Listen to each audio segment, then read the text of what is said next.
So you're at a particular stage right now, and that stage would involve a particular worldview and the behaviors that go along with that. So the perceptions and behaviors. But it's not enough because you haven't mastered the whole world and you're making mistakes all the time. And then there's other neurological mechanisms that, so maybe that's a more left hemisphere phenomenon, the instantiation of that identity. Then there's right hemisphere mechanisms that are tracking your errors and sort of and keeping track of them. And the errors are an indication that your theory is incomplete. So the errors accumulate and the information around the errors accumulate, and another identity starts to become formulated, and it solves all the problems your previous identity did, but also some additional ones. When you have an aha moment like that, it's the manifestation of that next identity that's making itself known. It's you know, because it's being built from the bottom up. It isn't explicit yet. And then you'll encounter an explicit statement. You mentioned a couple there, and they map onto that. And that's the aha. It's like, oh yes, that's what ties together these things that I've been wrestling with in the back of my mind.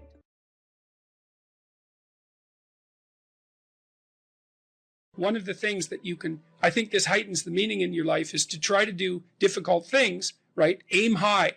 Don't aim so damn high you can't manage it, and make sure you break down your aims into reasonably attainable sub-goals, but you want to aim high, and then you want to see how hyper efficient you can get. That's a great thing to do in your early 20s, is to see, okay, like discipline yourself. You think, okay, how much work can I do if I load myself right to the maximum? How far can I work? How hard can I work until I exhaust myself? And then you back off, obviously, because the optimal amount of working, productive engagement, let's say, is that which is sustainable across decades. So you have to learn that, but you don't learn that without stretching yourself to your limits to begin with. And you know, if your life isn't everything it could be, and if you're suffering from an excess of meaninglessness, well, it means you're not oriented in the world of chaos and order properly. It's like you could learn to discipline yourself. Figure out what it is that you need to do and that you want to do, and then see how efficient you can get. Because one of the things that's quite fun is to figure out, if you have a task, I always tell my graduate students this if they're doing an experiment too.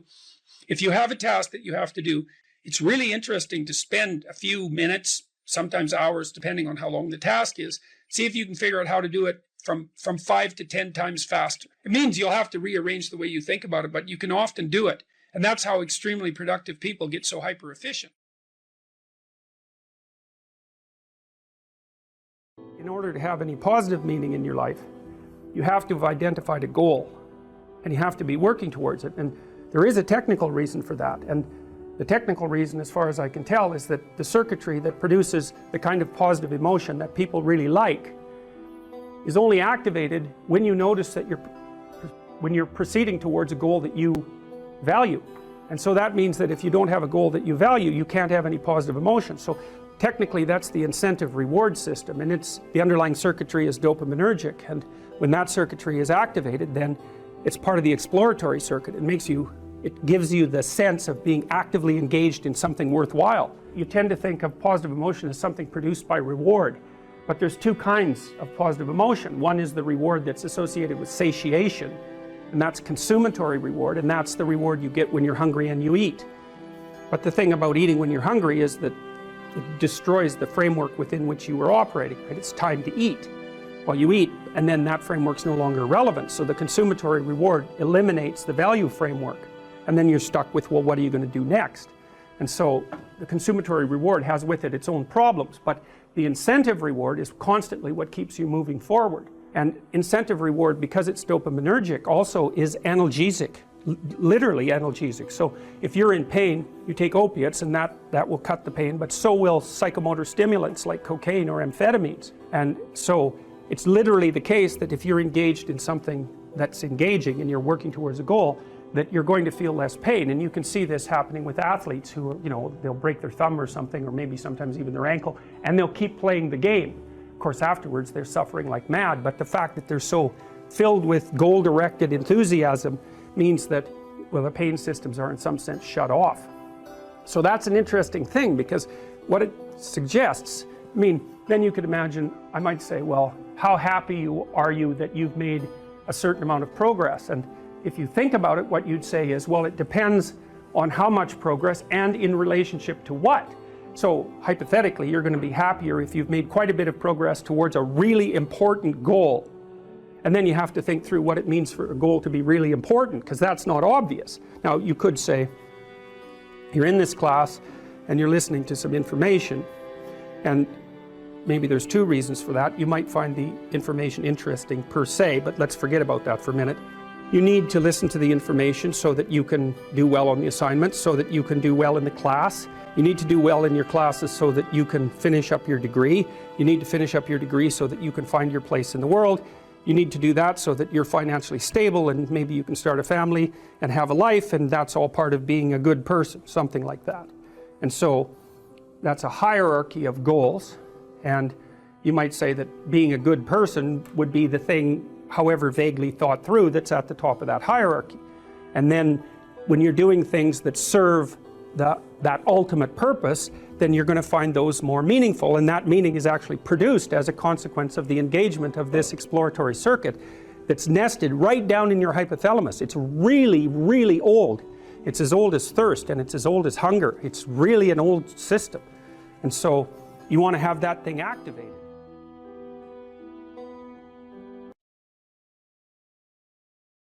Now, this young man told me that his life lacked purpose and direction and meaning, and that he was nihilistic until he read Zen and the Art of Motorcycle Maintenance, which is a book I actually like quite a bit. I've read it 3 times at different decades of my life.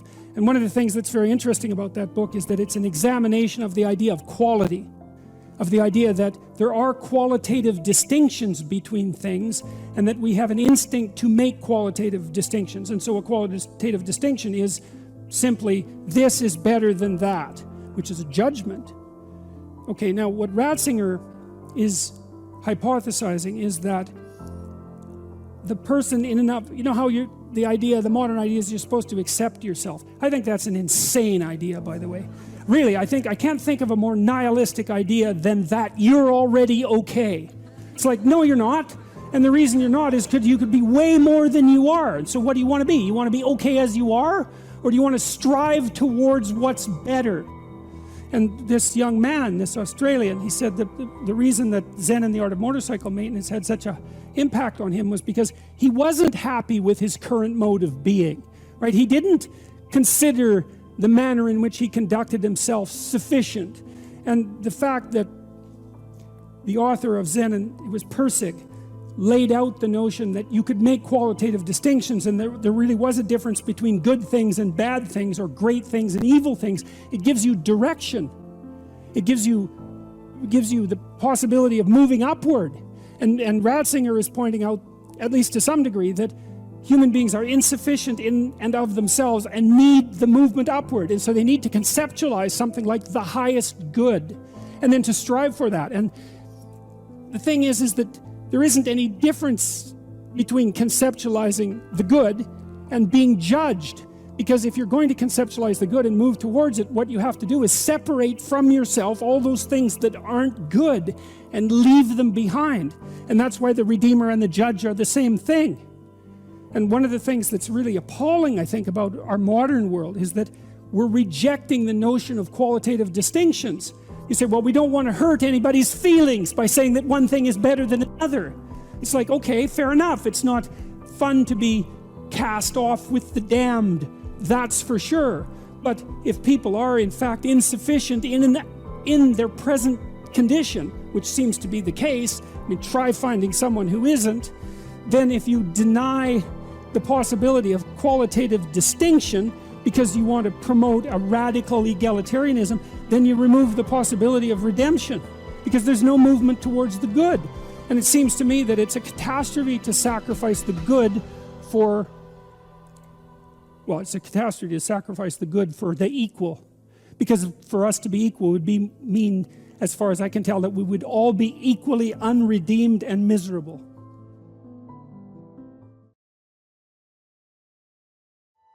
You don't have to necessarily have done anything wrong for things to get completely out of control. It's a terrifying doctrine. But it's not a hopeless doctrine, because it still says that there's a way forward, there's a pathway forward, and the pathway forward is to adopt a mode of being that has some nobility, so that you can tolerate yourself and perhaps even have some respect for yourself as someone who's capable of standing up in the face of that terrible vulnerability and suffering, and that the pathway forward, as far as the existentialists are concerned, is by, well, certainly by the avoidance of deceit, particularly in language, but also by the adoption of responsibility for the conditions of existence and some attempt on your part to actually rectify them.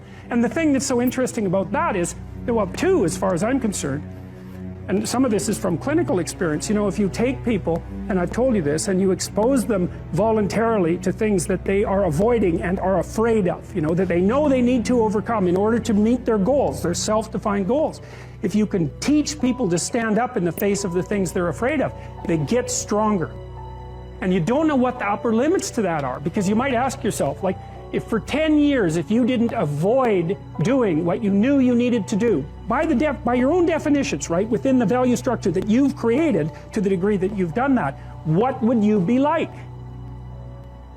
Well, you know, there are remarkable people who come into the world from time to time, and there are people who do find out over decades-long periods what they could be like if they were who they were, if they spoke their being forward. And they get stronger and stronger and stronger, and we don't know the limits to that. We do not know the limits to that. And so you could say, well, in part, perhaps the reason that you're suffering unbearably can be left at your feet, because you're not everything you could be, and you know it. And of course, that's a terrible thing to admit, and it's a terrible thing to consider, but there's real promise in it, right? Because it means that perhaps there's another way that you could look at the world, and another way that you could act in the world, so what it would reflect back to you would be much better than what it reflects back to you now. My experience is with people that we're probably running at about 51% of our capacity. Something, I mean, you can think about this yourselves. I often ask undergraduates how many hours a day you waste, or how many hours a week you waste, and the classic answer is something like 4 to 6 hours a day. You know, inefficient studying, watching things on YouTube that not only do you not want to watch, that you don't even care about, that make you feel horrible about watching after you're done. That's probably 4 hours right there. You know, you think, well, that's 25 hours a week, it's 100 hours a month, that's 2.5 full work weeks, it's half a year of work weeks per year. And if your time is worth $20 an hour, which is a radical underestimate, it's probably more like 50 if you think about it in terms of deferred wages. If you're wasting 20 hours a week, you're wasting $50,000 a year. And you are doing that right now. And it's because you're young, wasting $50,000 a year is a way bigger catastrophe than it would be for me to waste it, because I'm not going to last nearly as long. And so if your life isn't everything it could be, you could ask yourself, well, what would happen if you just stopped wasting the opportunities that are in front of you? You'd be who knows how much more efficient, 10 times more efficient, 20 times more efficient. That's the Pareto distribution. You have no idea how efficient people get. It's off the charts. Well, and if we all got our act together collectively and stopped making things worse, because that's another thing people do all the time, not only do they not do what they should to make things better, they actively attempt to make things worse because they're spiteful or resentful or arrogant or deceitful or homicidal or genocidal, or all of those things all bundled together in an absolutely pathological package. If people stopped really trying just to make things worse, we have no idea how much better they would get just because of that.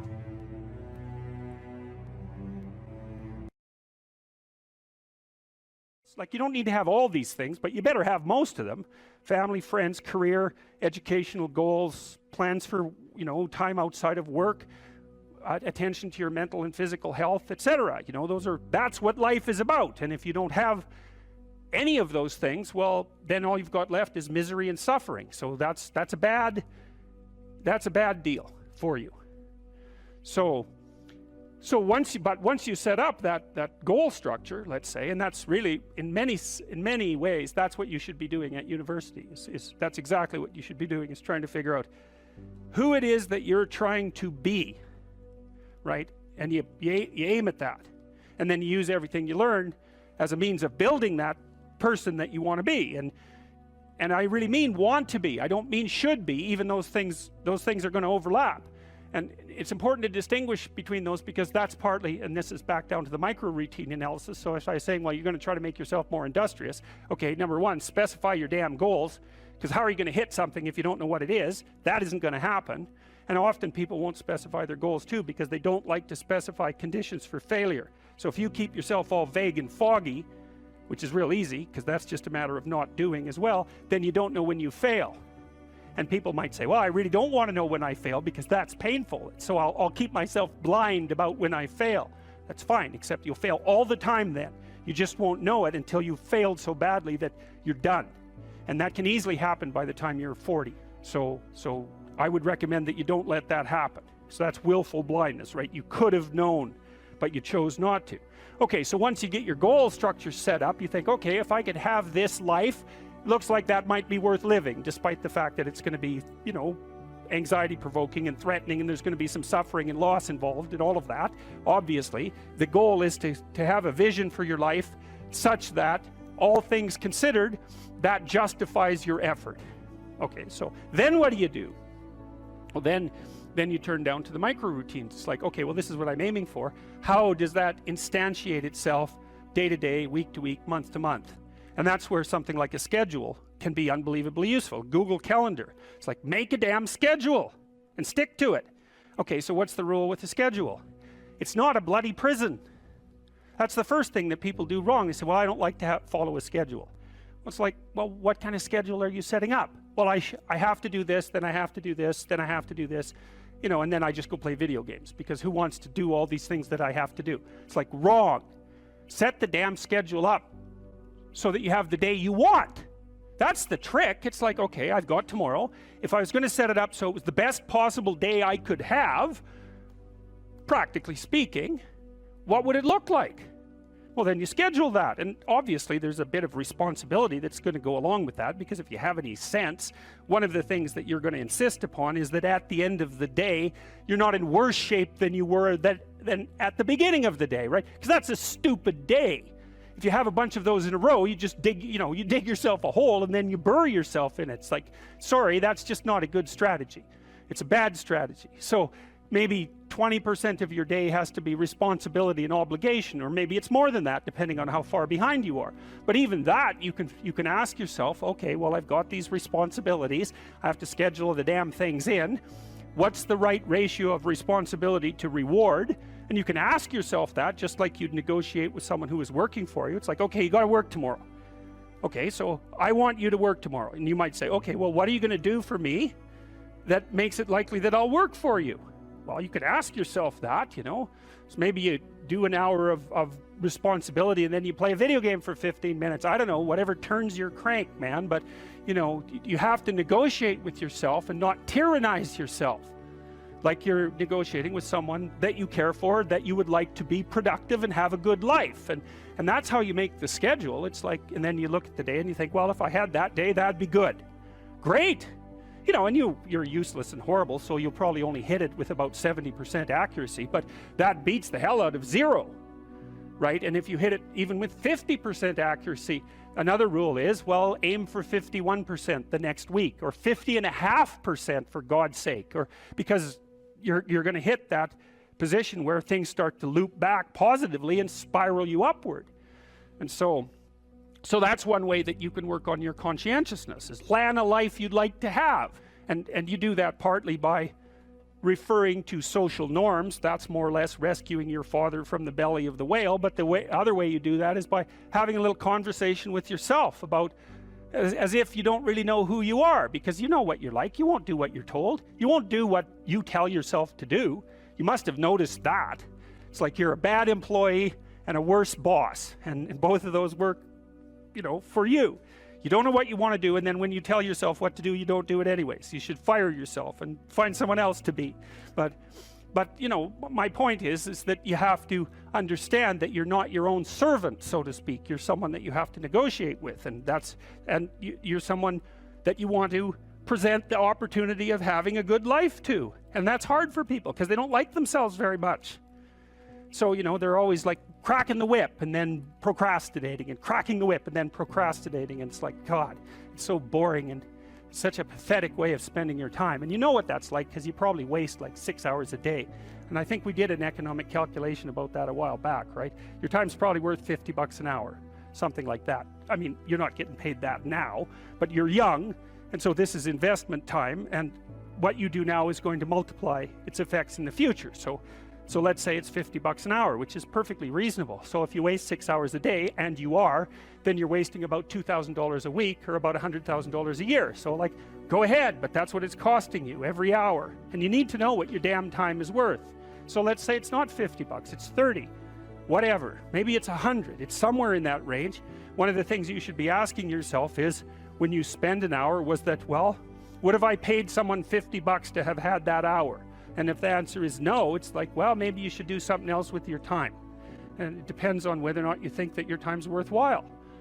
But the funny thing about not assuming that is, if you assume your time isn't worthwhile, what happens is you don't just sit around sort of randomly in a state of responsibilityless bliss. What you do is you suffer existentially. And so that seems like a stupid solution.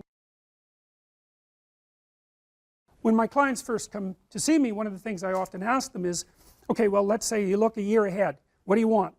What are we aiming at? What would your life isn't the way you want it to be. How would it look if it was the way you wanted it to be, or at least partly that way? Then we aim at that, right? And we look for impediments, psychological impediments, fears, avoidance strategies, that sort of thing, and we develop strategies, and we try to move towards that, I would say, ideal. Alright, to understand the categories of myth, we'll say, we have to understand something about the nature of categorization. Now, categorization is a tricky thing, and we're going to run through some complicated ideas relatively quickly. You know, you think you put things in the same category because they're similar, but the problem is that, first of all, that's not an answer, it's just a restatement of the initial proposition. And second of all, you can put things in the same category that are by no means identical, and you often do that. And third, it's things that are similar are often also importantly different, and so picking which element of similarity, you know, like let's say you have a group of books. Well, are they the same? Well, obviously no, because, well, unless they're, you know, all the same book. But the category of books is a pretty strange category, because the content of the books differs completely. Well, you could still make a group of books, and you pick some arbitrary element that unites them and consider that grounds to make a category. There's other categories, more scientific categories, and scientific categories tend to actually contain things that are very, very similar across multiple dimensions. Like protons are like that. As far as I can tell, there's nothing that distinguishes one proton from another, and the same with electrons. And, you know, the set of triangles is like that because you can define it precisely. But most of the categories that human beings use aren't so neat, and the problem with that is that unless the categories are neat, like scientific categories, it's very difficult to investigate them scientifically. So for example, you might do research on a group of people with anxiety disorders, but the problem with that is that the anxiety disorder category is so heterogeneous that it's almost impossible to identify the commonalities across all the people who are in that category, and that's partly because the category isn't actually a scientific category. It's a hybrid category. It's a practical category. I can give you an example of that.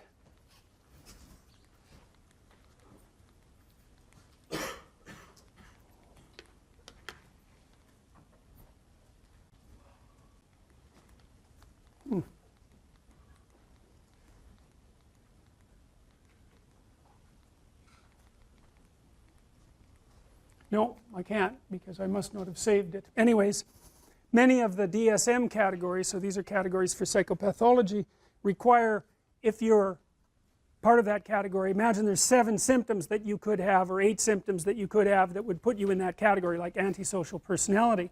8 symptoms: you steal, you kick, you hit, you bite, you know, you're abusive. I don't remember the categories precisely, but you can be in the category if you have symptoms 2 through 5, and you can be in the category if you have symptoms 6 through 8. They aren't the same symptoms, but you're in the same category. And you think, well, how the hell can that be?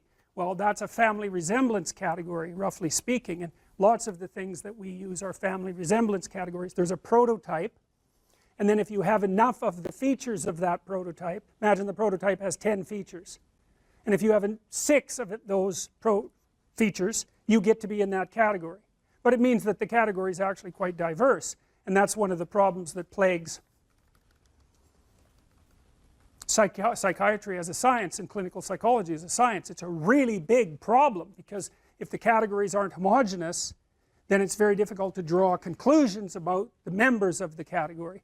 And the psychologists and the psychiatrists claim that those are scientific categories, but they're not, and they can't be, partly because they're aimed at the classification of health or ideal versus non-health or non-ideal, and partly because they play multiple roles, eh? I mean, the category isn't there just to provide neat demarcations for scientific study. The category is there to give people a language to talk about certain sets of symptoms, to diagnose, because, you know, when you come in and you have a set of symptoms, you might want to know what they are, so that you also know what they aren't. It's really a relief often to find a diagnosis.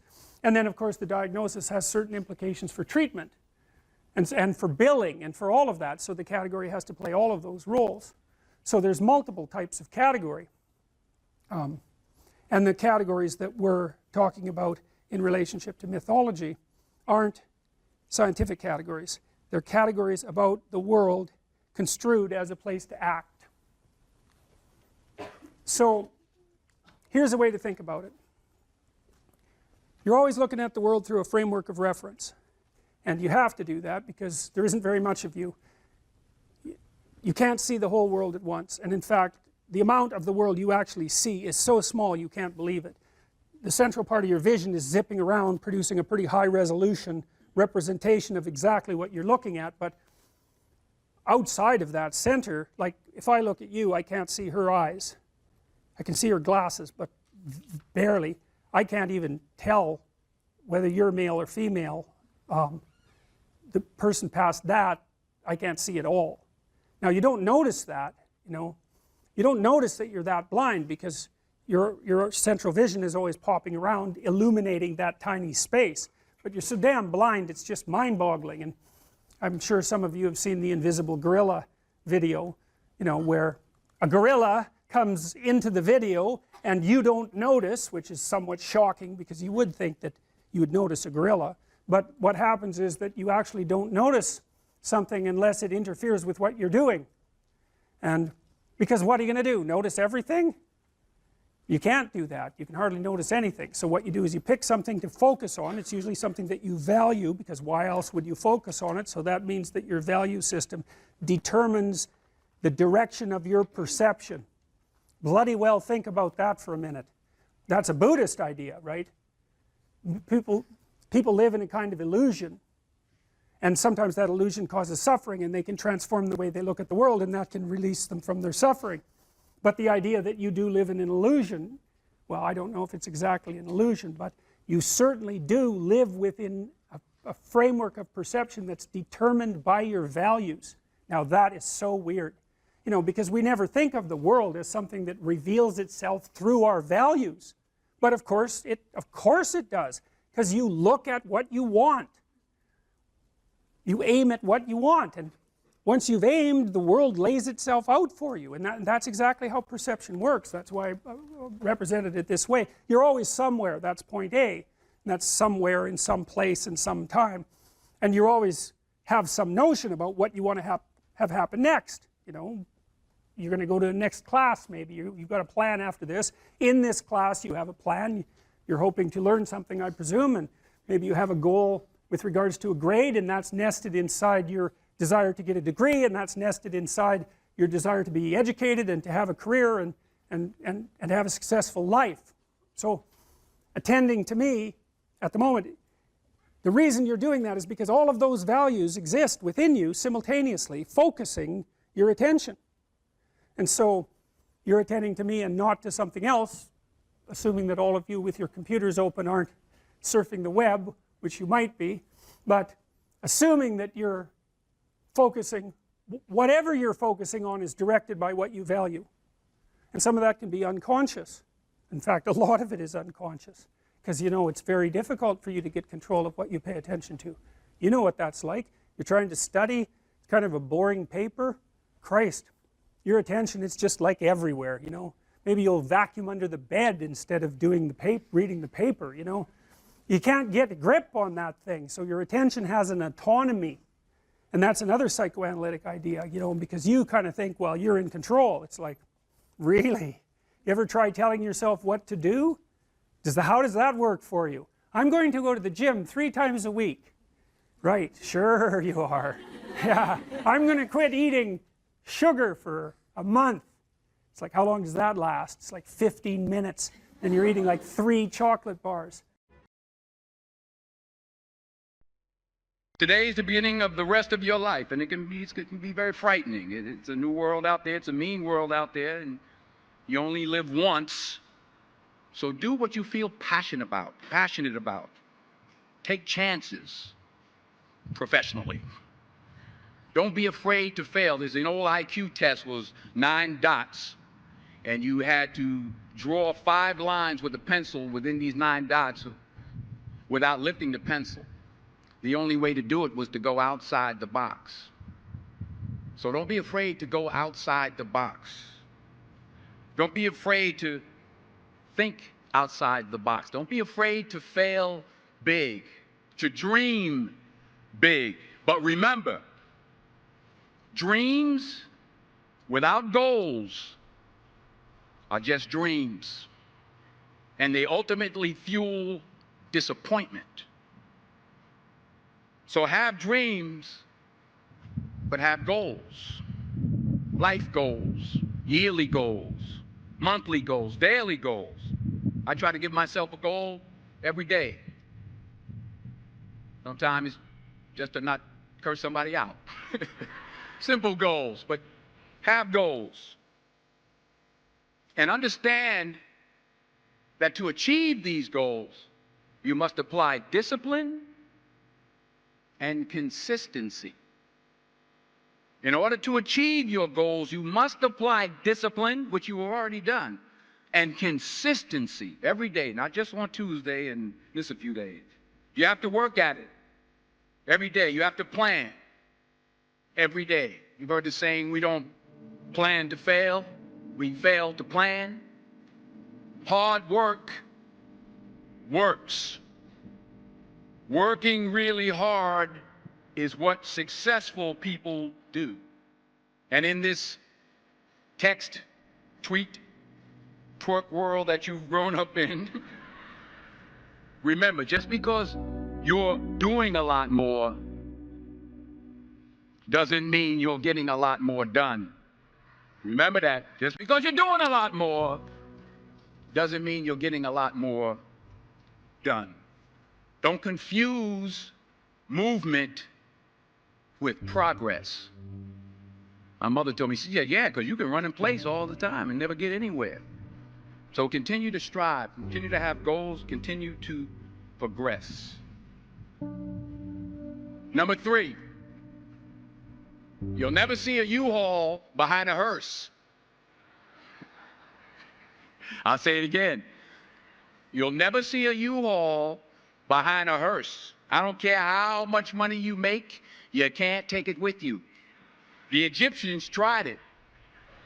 They got robbed. That's all they got. You can't take it with you. And it's not how much you have. It's what you do with what you have. We all have different talents. Some of you will be doctors, some lawyers, some scientists, some educators, some nurses, some teachers. Yeah, okay. Some preachers. The most selfish thing you can do in this world is help someone else.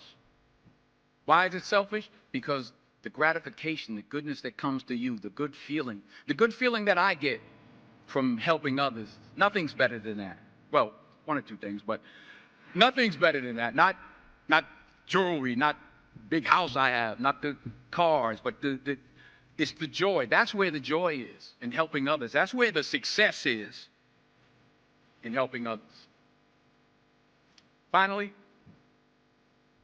I pray that you put your slippers way under the bed tonight, so that when you wake up in the morning, you have to get on your knees to reach them.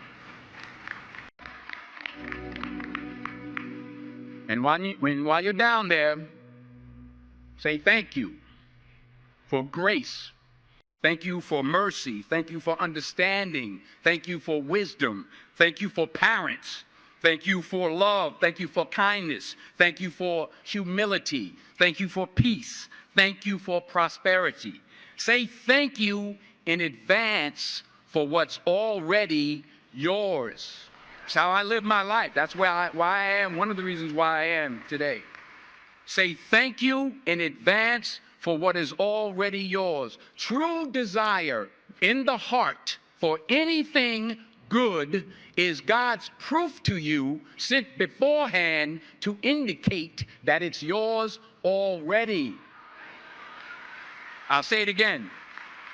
True desire in the heart, that itch that you have, whatever it is you want to do, that thing that you want to do to help others and to grow and to make money, that desire, that itch, that's God's proof to you, sent beforehand already to indicate that it's yours.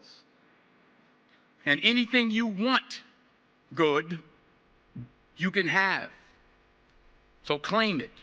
Work hard to get it. When you get it, reach back. Pull someone else up. Each one, teach one.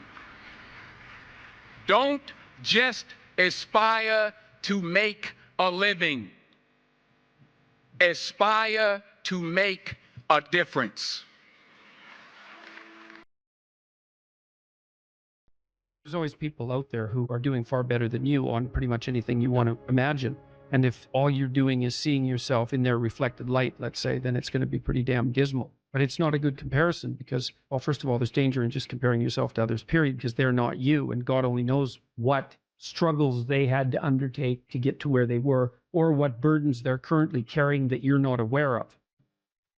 But you can certainly contrast yourself with yourself. And that's a lot better. It is the only way. Well, it's also the only way of really measuring anything approximating proper improvement. You can actually tell when you're a little better than you were yesterday. Right.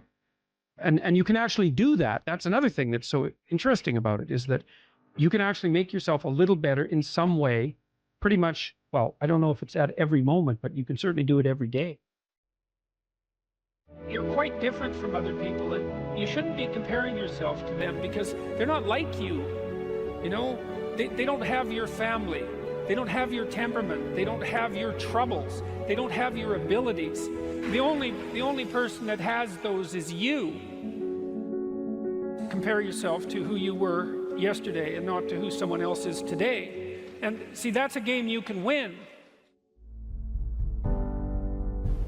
Be careful who you share good news with, because you want to share good news with people who are going to be genuinely happy for you, and that's one way that you can identify those people who are really on your side. Be careful who you share bad news with, because that's equally tricky. You know, you want someone who will listen to you when you're having trouble and allow you your grief, especially if it's a consequence of something tragic, and who won't try to one-up you, you know, because often when you're talking to people, they'll be thinking about what they have to say that's worse, and that's not helpful if you need a listening ear. Make one room in your house as beautiful as possible. I talked a lot already about the necessity of cleaning your room, which is, you know, in some sense a foolish piece of advice because it seems so obvious, but it's not obvious at all. And you'll find if you try it, especially if you're in a household that's not very functional, that you'll encounter obstacles that you couldn't imagine existed while you're trying to put your life in order. And you can take your surroundings beyond order and move towards beauty, and that's unbelievably useful. one of the things that I've been so, there's lots of different ways to interpret the world, and you can maybe even make a case that there's an endless number of ways to interpret the world. And the problem with that is that it kind of disorients you in terms of what you should be doing. But just because there's a very large number of ways to interpret the world doesn't mean there's a very large number of productive, meaningful, and sustainable ways to interpret the world. And one of the things you do have to do is figure out how you can conduct yourself today so that you don't upset the apple cart in a week or a month or a year. And so, what you do in some sense psychologically is you admit to yourself that your current frame of reference is faulty. Mm-hmm. And then you start opening the door to a different kind of thinking, which is more creative thinking. It's more lateral thinking. Saying, well, I'm wrong, but that's not necessarily a problem because I could be right if I thought some other way. Well, that's great. Often it works. Yeah. And there's almost no end to the utility of trying to figure out which ways that you're wrong. Yeah. Because there's lots of them. And every time you discover one, then you don't have to be quite so wrong anymore. That's a really good deal. Yeah.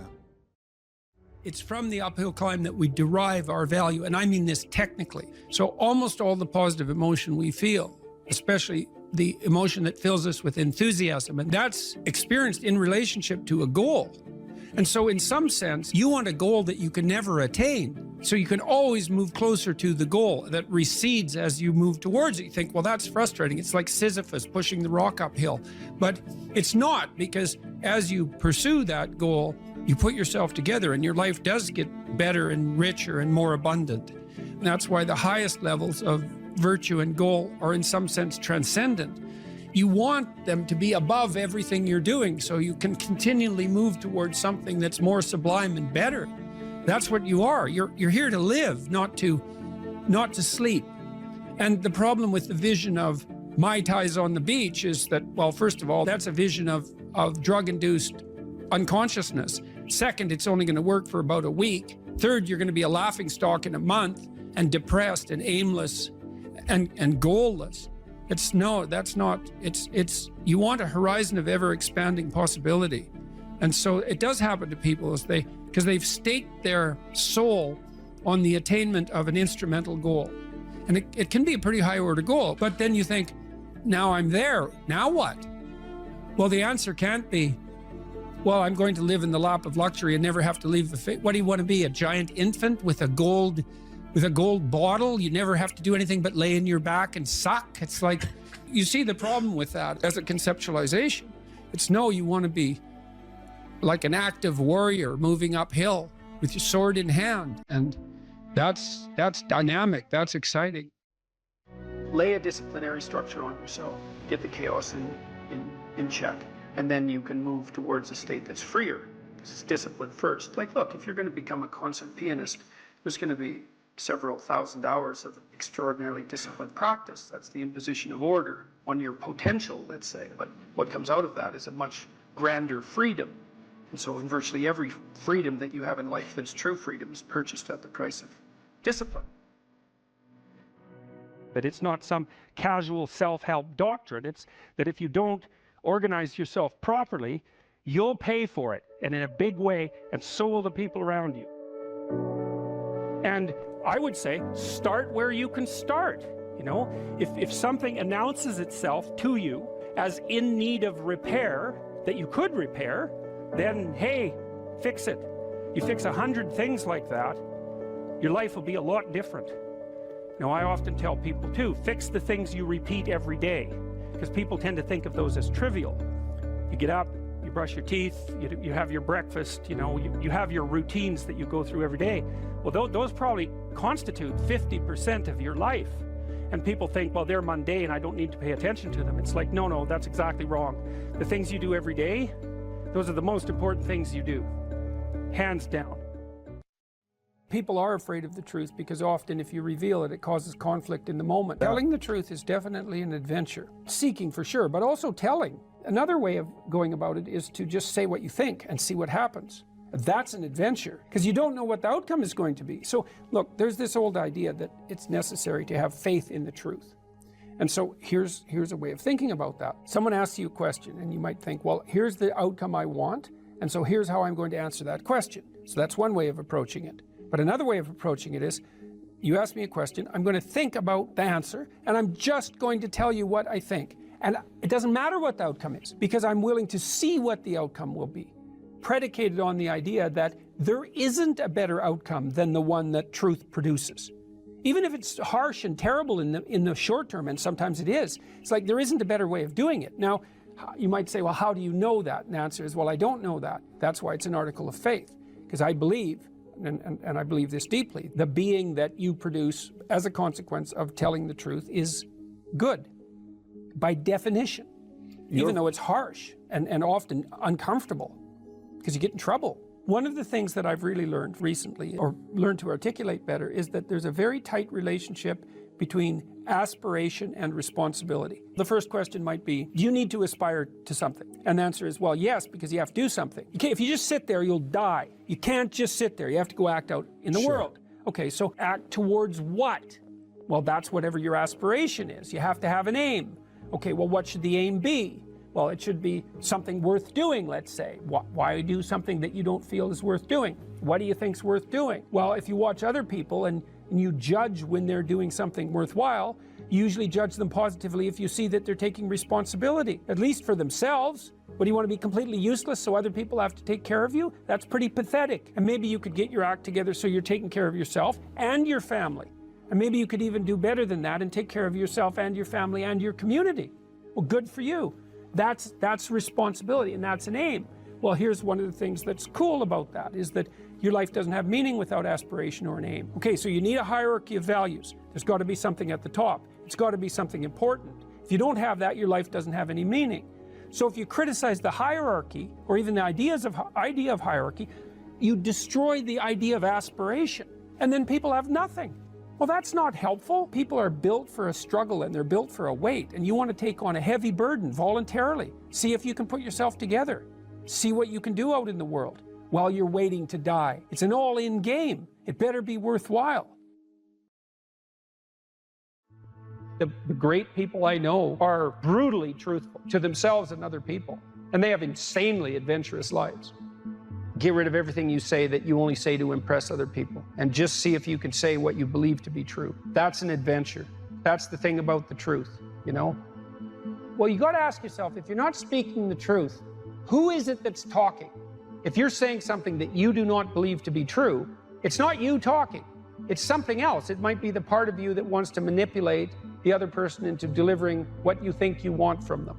Well, what is that spirit of manipulation that you've allowed to possess you? It's not you. Let's say you decide to live your whole life in that instrumental manner. You're going to craft your words like the student who says, well, I'm going to write what the professor wants to hear so I get the grade. It's like, well, you just turn yourself into that. Well, who is it that's doing that manipulating? It's not you, because those aren't your words. So even if you get the grade, it's not you that got the grade. It's the false you. It's the manipulative you. So you do that your whole life. You don't have your life. And then you think, well, God, that was a miserable life. I manipulated everybody. They were so damn stupid. They were sucked in by it. They're all contemptible. Everyone does it, you know, which they don't, by the way. And so that's a pathway to bitterness. Partly because if you're a manipulator and you use your language falsely, you don't live your own life. You live the life of whatever possesses you when you think it's you manipulating. And so you live the life of the spirit of manipulation. You know, maybe you're in California, see someone speeding down the road in a convertible Porsche, and you think, oh man, what a lucky bastard. And the truth of the matter is that he's thinking about wrapping his expensive sports car around the next cement pillar that he comes close to. You know, you can't tell, and people have hard lives, and even people who are comparatively fortunate have hard lives. And the ideal that you're observing that makes you jealous and resentful is in large part an illusion that's created by your own mind. You have to be careful of what you're jealous of, because you don't really know what it is. And then the other thing that's kind of useful is to understand you're quite different from other people, and you shouldn't be comparing yourself to them, because they're not like you. They don't have your family. They don't have your temperament. They don't have your troubles. They don't have your abilities. The only person that has those is you.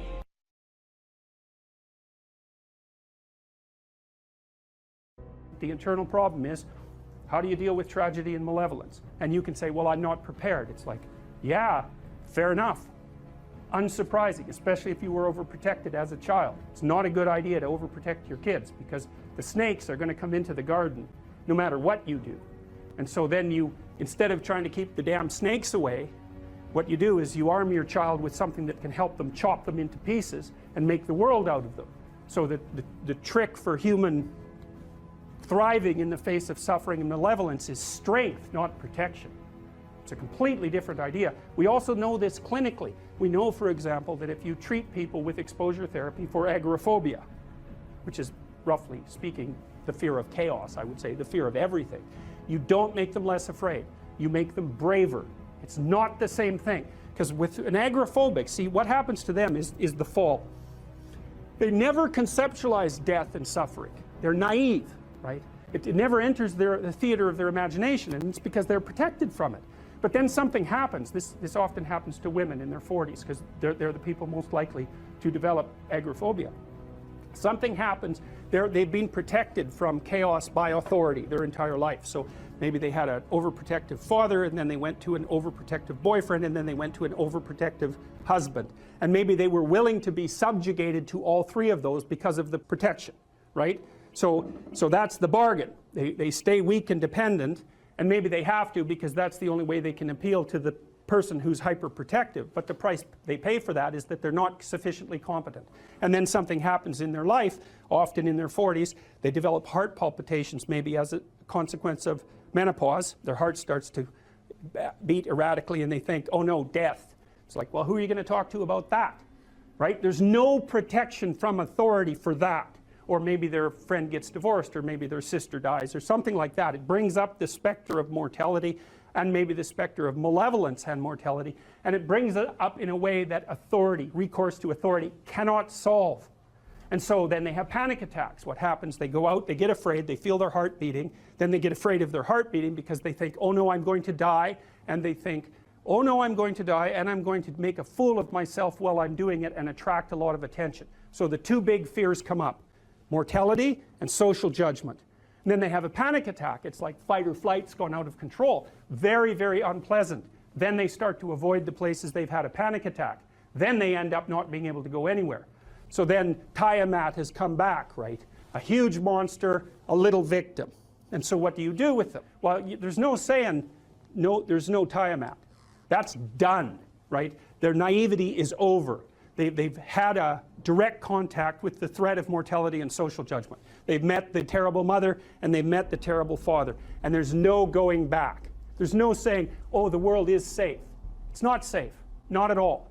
It's not safe. The fact that you think it's safe means that you were living in an unconscious bubble that was sort of provided to you by your culture. It's a gift. And now that's been shattered. And so now what do you do? Well, the answer is you retreat until you're in your house and there's nowhere you can go. You're the ultimate frozen rabbit, right? And your life is hell because you can't function. The alternative is, let's take apart the things you're afraid of. Let's expose you to them, carefully and programmatically. And then you'll learn that you're actually tougher than you think. You never knew that. And maybe you didn't want to take on the responsibility because, people play a role in their own demise, so to speak. When you had opportunity to go out and explore or withdraw because you were afraid, you chose to withdraw because you were afraid. So it's not only that you were overprotected often, it's that you were willing to take advantage of the fact that you were overprotected and run back there whenever you had the opportunity. So maybe you're a kid in the playground, right, and you're having some trouble with other kids, and in the back of your mind, I should deal with this myself, but you go and tell your mom and get her to intervene. And you know that that's not right. You know that you're breaking the social contract, but it's easier, and so that's what you do. You run off to an authority figure and hide behind the Great Father, roughly speaking. Well, the problem with that is you don't learn how to do it yourself. So then you have to relearn it painfully when you're 40. So then you take people out, you say, well, what are you afraid of? Rank it from 1 to 10. So 10 is, we'll make a list of 10 things you're afraid of. The thing you're least afraid of we'll call number 10. So we'll start with that. Okay, well, I'm afraid of elevators. Okay, well, let's look at a picture of an elevator. Let's have you imagine being in an elevator. go out to an elevator and let you watch the terrible jaws of death open, because that's how you're responding to it symbolically, right? And you're going to do that at the closest proximity you can manage. You find out, you go do that, it works. You're nervous as hell, especially from an anticipatory perspective. Shaking. You go out, you stop, you watch it happen, and you actually calm down. You do that 10 times and it no longer bothers you. Well, what you've learned that you didn't die, but more importantly than that, you've learned that you could withstand the threat of death. That's what you've learned. And then you move a little closer, and then you move a little closer, and then you move a little closer, and finally you're back in what's no longer the elevator from a symbolic perspective. It's a tomb, right? It's a place of enclosure and isolation. And you learn, turns out I can withstand that. And then you're much more together, much more confident. And that's often one of the things that often happens in situations like that. I've seen this multiple times, is that if you run someone through an exposure training process like that and toughen them up, they'll often start standing up to people around them in a way they never did before, because they wouldn't stand up for themselves before, because they weren't willing to undermine the protection. See, if you're protecting me, I can't bother you, because I can't afford to forsake your protection. So if I'm going to play that game, I'm going to hide behind you, then I can't challenge you. So that's no good, because that's sometimes why people, you see this with guys very frequently, they're still deathly afraid of their father's judgment when they're in their 30s or 40s. It's like, well, why? No, because they still want to believe that there's someone out there that knows. And so they're willing to accept the subjugation, because it doesn't force them to challenge the idea that there's someone out there that knows. Because that's the advantage of having your father as a judge, right? Because he knows. Well, what if he doesn't? What if no one knows any better than you? Well, that's a rough thing. You don't, until you realize that, you're not an adult, right? That's really technically the point of realization of adulthood, is that no one actually knows what you should do more than you do. I mean, it's a horrible realization, because what the hell do you know? It's a terrible realization, and people will often pick slavery, permanent slavery, to the spirit of the Great Father, let's say, over that realization, and it's completely understandable. But the problem with it is that there's more to you than you think, and so if you continue to hide behind that figure, then you never have a chance to understand that there's more to you than you think, far more to you than you think. Maybe there's enough to you so that you can actually withstand the threat of mortality without collapsing. Maybe even withstand the threat of malevolence without collapsing. Who knows? It's certainly possible. And it's not an abstract question. It's exactly the sort of question that you address in the psychotherapeutic process. It's always the question that you address. And the answer is often in the affirmative, because people can get unbelievably tough.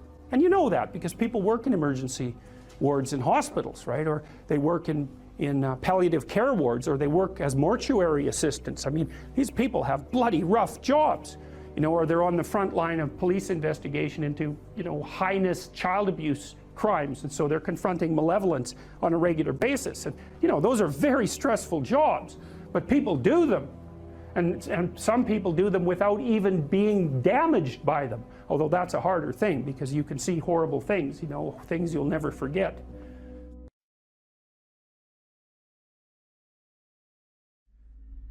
It's not an accident that the axiomatic Western individual is someone who was unfairly nailed to a cross and tortured. It's like, yes, right, exactly.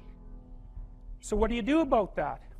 Well, I thought about that for a long time too. It's like, well, you don't get together in a damn mob, because all that does is allow you to be as horrible as you could possibly imagine and suffer from none of the consequences. That's a bad idea. So how about we don't do that? Well, there's a deep idea in the West too. It's like, pick up your damn suffering and bear it and try to be a good person so you don't make it worse. Well, that's a truth.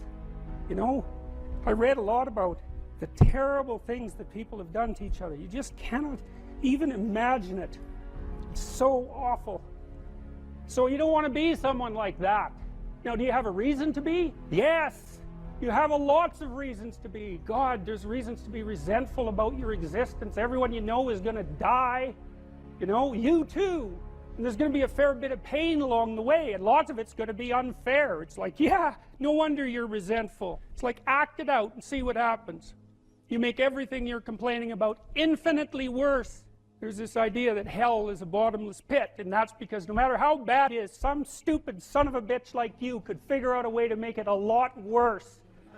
So you think, well, what do you do about that? Well, you accept it. That's what life is like. It's suffering. That's what the religious people have always said. Life is suffering. Yes. Well, who wants to admit that? Well, just think about it. Well, so what do you do in the face of that suffering? Try to reduce it. Start with yourself. What good are you? Get yourself together, for Christ's sake, so that when your father dies, you're not whining away in a corner, and you can help plan the funeral, and you can stand up solidly so that people can rely on you. That's better. Don't be a damn victim. Of course you're a victim. Jesus, obviously. Put yourself together.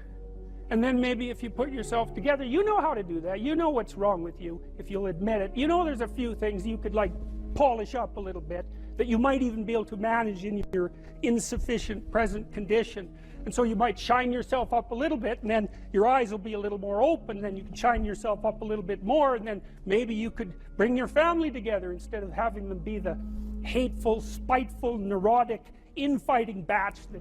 So then you fix yourself up a little bit, kind of humbly, because, you know, God, you're a fixer-upper if there ever was one. And then you got to figure out, well, can you figure out how to make peace with your idiot brother? And probably not, because he's just as dumb as you, so how the hell are you going to manage that?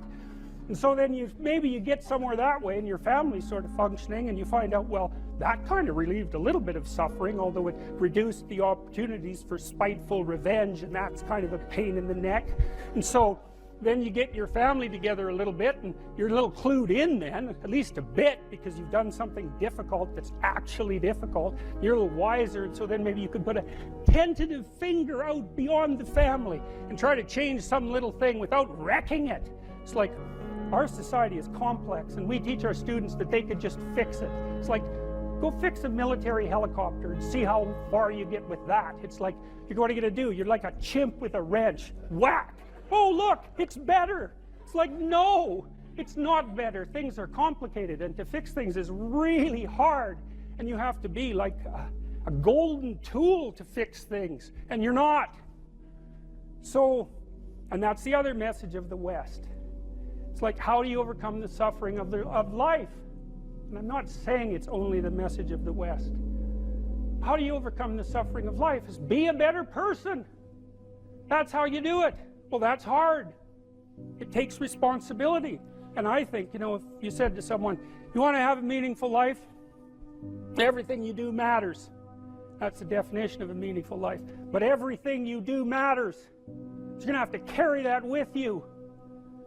Or do you want to just forget about the whole meaning thing, and then you don't have any responsibility, because who the hell cares, and you can wander through life doing whatever you want, gratifying impulsive desires for how useful that's going to be, and you're stuck in meaninglessness, but you don't have any responsibility. Which one do you want?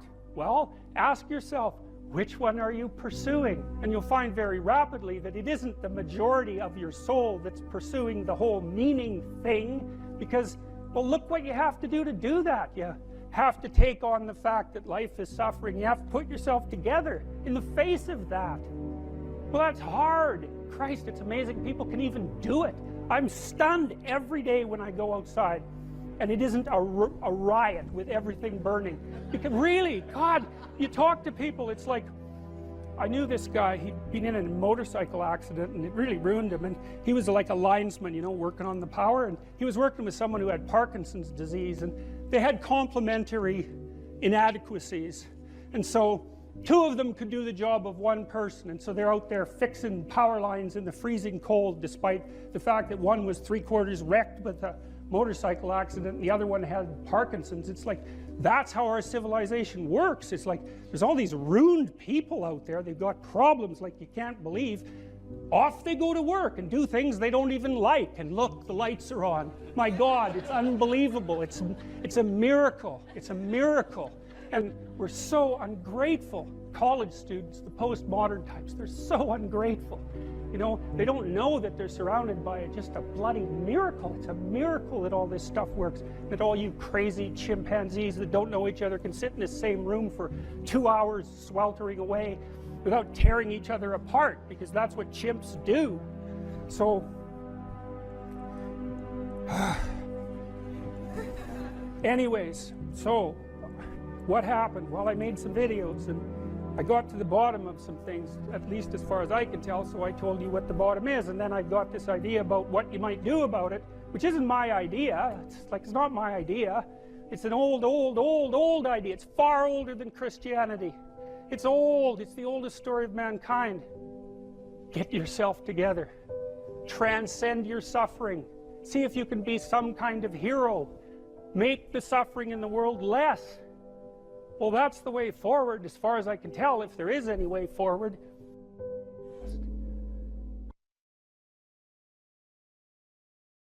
What happens to you as you stroll merrily on your way through life? Well, what happens is that as you're moving from point A to point B, you encounter things. And people think that what they encounter are objects, but that's not the case. First of all, most of the things that you encounter, many of the things are actually other people, and they're not objects. They're too damn complex. And even apart from the social world, the things that you encounter aren't objects. They seem to be something more like tools or obstacles. And I don't mean that we see objects and turn them into tools or obstacles. I mean that we see tools and obstacles, because what happens is that when you array yourself towards a goal, then the world transforms itself into things that get in the way of that goal, and three things. Things that get in the way of the goal, those are things you don't like. Things that facilitate your movement towards the goal, those are things that you like. And irrelevant things. And mostly you want irrelevant things, because there's just too damn many things. So the category of irrelevant is one you really like. So most of everything is irrelevant if you have a good plan. A few things are good because they move you forward, and some other things are not so good. You want to go around the not so good things if you can manage them, unless you like to run head forth into like brick walls, which is not particularly, it's a learning experience, but I wouldn't repeat it too many times. You want the world to array itself as a set of, we could say, tools. Now, what happens is that you have this perceptual system that's mediated by dopamine. It's the same system that cocaine activates, or methamphetamine, or the drugs that people really like to take. And it's the dopaminergic system that responds with positive emotion to indications that you've encountered something that will facilitate your movement towards a goal. And that's really important to know, because people tend to think that they're happy because they achieve goals, and that's not true. What's true, because as soon as you achieve a goal, then you have a problem, which is what's the next goal. And that's actually a big problem. You encounter that as soon as you graduate from university, for example. That's right. I made this joke before. Graduation day, you're like king of the university hierarchy, undergraduate hierarchy. Day after, you're unemployed potential Starbucks employee, right? So it's like, so obviously the accomplishment per se as a source of reward is problematic, because when you accomplish, you run the frame to its end, and then you have the problem of needing a new frame. So that's a problem. But if what you're encountering instead are things that will move you along your way, it's like, hey, that's great, and that's where you get your positive motivation. And so that's really that's so much worth thinking about. You can think about that for a year, and that wouldn't even be enough to think about it, because here's what it means. It means, in some sense, that the Buddhists are right with their claim about Maya, M-A-Y-A, which means that people live in an illusion. And what they mean by that is, well, you have goal, whatever your goal is, and that goal gives relevance to the world. And you could change the relevance of the world in a snap, just by changing your goal. You can do that. And so then you think, well, it's sort of an illusion, because you can just change it. Now, you don't want to push that line of argumentation too far, because even if the specific point can be changed, the fact that you're in one of these frames cannot be changed. And so you have to be in a frame, although you get to pick the frame. So there's still an absolute there, which is that you have to be in a frame, and that is not a trivial absolute. It's a very major absolute. So then you think, okay, all of your positive emotion is going to be experienced in relationship to the goal. Well, then we think, well, you could use some positive emotion. It's a good thing. Positive emotion inhibits anxiety and disappointment and frustration and pain. It does all that. Technically, it does that. That's why a football player with a broken thumb who wants to score a touchdown can go out there and, play the football game, even though it's a kind of an arbitrary goal, right? It's like, really, you're going to go out there and like risk your hand to fire a pigskin through some poles? It's like, well, you can say the same sort of cynical thing about most of the things that people do, but you can't say the cynical thing about the fact that they have to do things. So you have a point, you have your aim, you have your ambition, and then that's what turns the world into a potentially positive place. And here's the kicker. This is so cool. The higher the aim, the more the positive emotion. So that's you think, well, why should I bother? You know, why should I bother doing something lofty and difficult? It's like, because it's worth it. That's why. Because the alternative is stupid suffering. Because really, because what happens is, like, you don't need a framework in order to suffer. You can just lay there day after day and suffer, right? That's easy. So that's the default condition. If you don't have a lofty ambition, then you suffer miserably. And the reason for that is life is really complex, short, finite, full of suffering, and beyond you. And so you can just lay there and think about that, and it's horrible. And so that's not helpful. It's just not useful. And so, you know, people often say life is meaningless. It's like, no, it's not. That's wrong. Because if it was meaningless, that'd be easy. You could just sit there and do nothing, and it wouldn't matter, right? It'd be like you were like a lobotomized sheep. It's just irrelevant. But that isn't what happens. When people say that life has no meaning, that isn't what they mean. What they mean is, I'm suffering stupidly and intensely, and I don't know what to do about it. Well, the suffering is meaningful. It's just not the kind of meaning you want. So how do you get out of that? You adopt, you note the baseline of suffering, which is very, very, very, very high. And then you say to yourself, okay, I need to do something that justifies that. And that's not so easy, because the baseline for suffering is high. If you're going to make something of yourself, let's say, so that it's worthwhile to exist in the world, then you have to aim at something that's so well structured that you can say, yeah, earthquakes, cancer, death of my family, dissolution of my goals, ultimate futility of life, and the heat death of the universe. Hey, it doesn't matter, it's worth it. So, you know, one way of conceptualizing yourself is that you're one speck of dust among 7 billion. And when you conceptualize yourself that way, you might think, well, what difference does it make what I say or do? And that's actually quite convenient for you, because if it doesn't matter what you say or do, then you don't have any responsibility and you can do whatever you want. The price you pay for that is a bit of nihilism, but if you don't have to shoulder any responsibility, that's a small price to pay. That's the underground motivation for nihilism. But the other way of looking at it, and this is actually the accurate way of looking at it, is that you're in a network. You're a node in a network. And so you can do a little bit of arithmetic very rapidly and just figure out how powerful you are. You know 1,000 people. You're going to know more than that over the course of your life, but let's say 1,000 for the sake of argument for now. They know 1,000 people. That means that you're one person away from 1 million people and 2 persons away from 1 billion people. And you're the center of that network. And now the way networks work is that information propagates in a networked manner. So don't underestimate the power of your speech. Now, you know, Western culture is phallogocentric. Let's say it. Okay, so we'll say, yeah, that's just fine. That's exactly what it is. It's predicated on the idea of the logos, that the logos is the sacred element of Western culture. And what does that mean? It means that your capacity for speech is divine.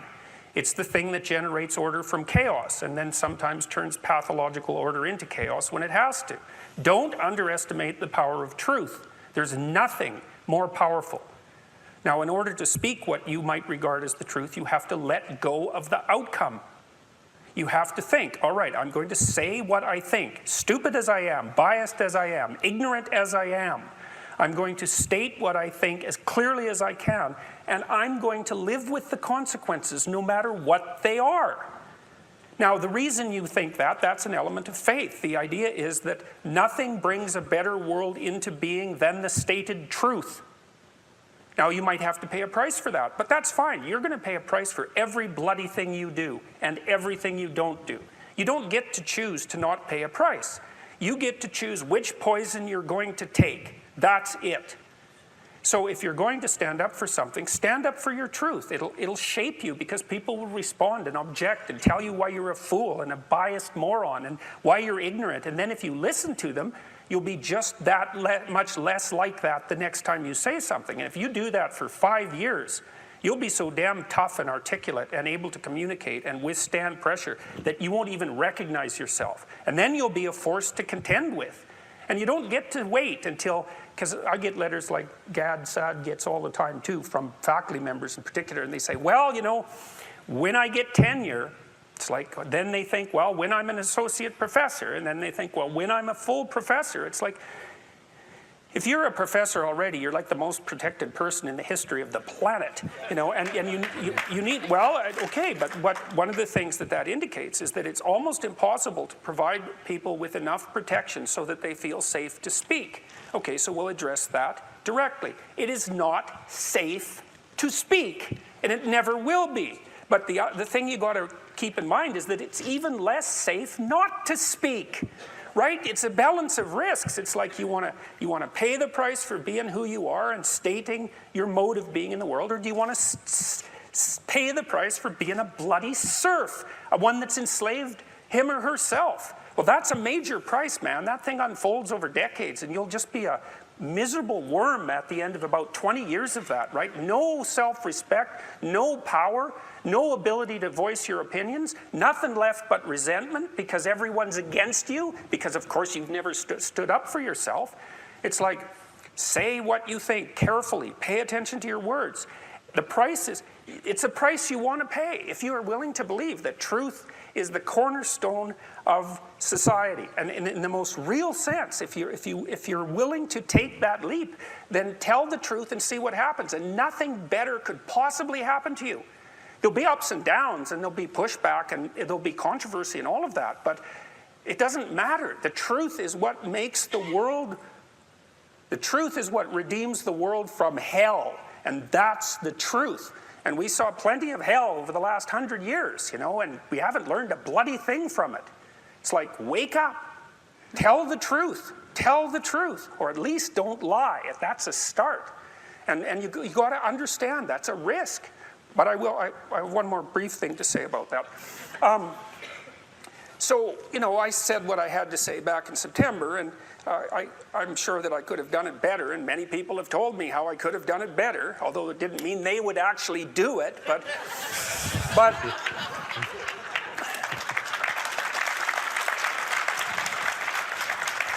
and you know, my job was at risk, serious risk, for about 2 months, and it destabilized my family, who've been very brave about this, so like, thumbs up to them, man. They've just stood by me.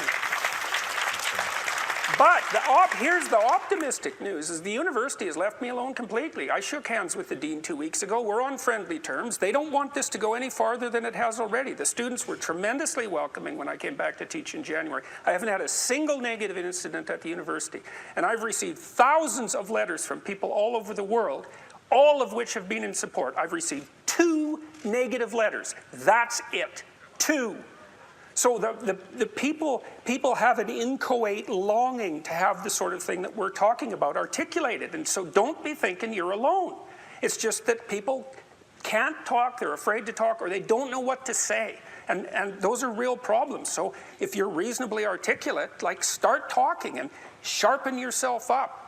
I mean, the enemy is a cloud. They're a cloud of gnats. They're only courageous in groups. They're only courageous in mobs. If you stand your ground and don't apologize and articulate things properly, they'll disperse around you like they're not even there. So most of it's illusion. So don't be afraid, but be afraid of the right thing. And the right thing you should be afraid of is not saying what you say, because that's the same as not being. And here you are, suffering away. You might as well be at the same time. At least then there's something to you. So.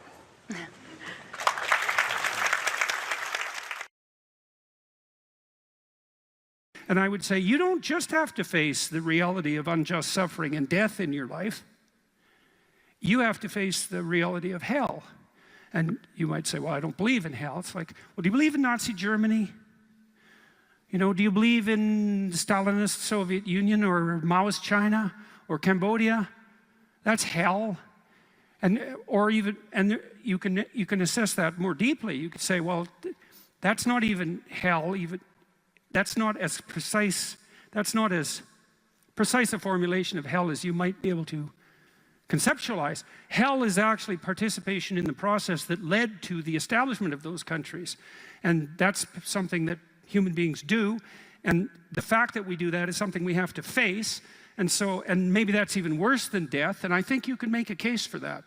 I really do. I think there are things in life that are worse than death. There are things in life that are worse than unjust suffering and death. And the things that lead to hell are worse. And you might think, well, I don't have to worry about that. It's like, yeah, you do, as a matter of fact, because you're going to face those things too.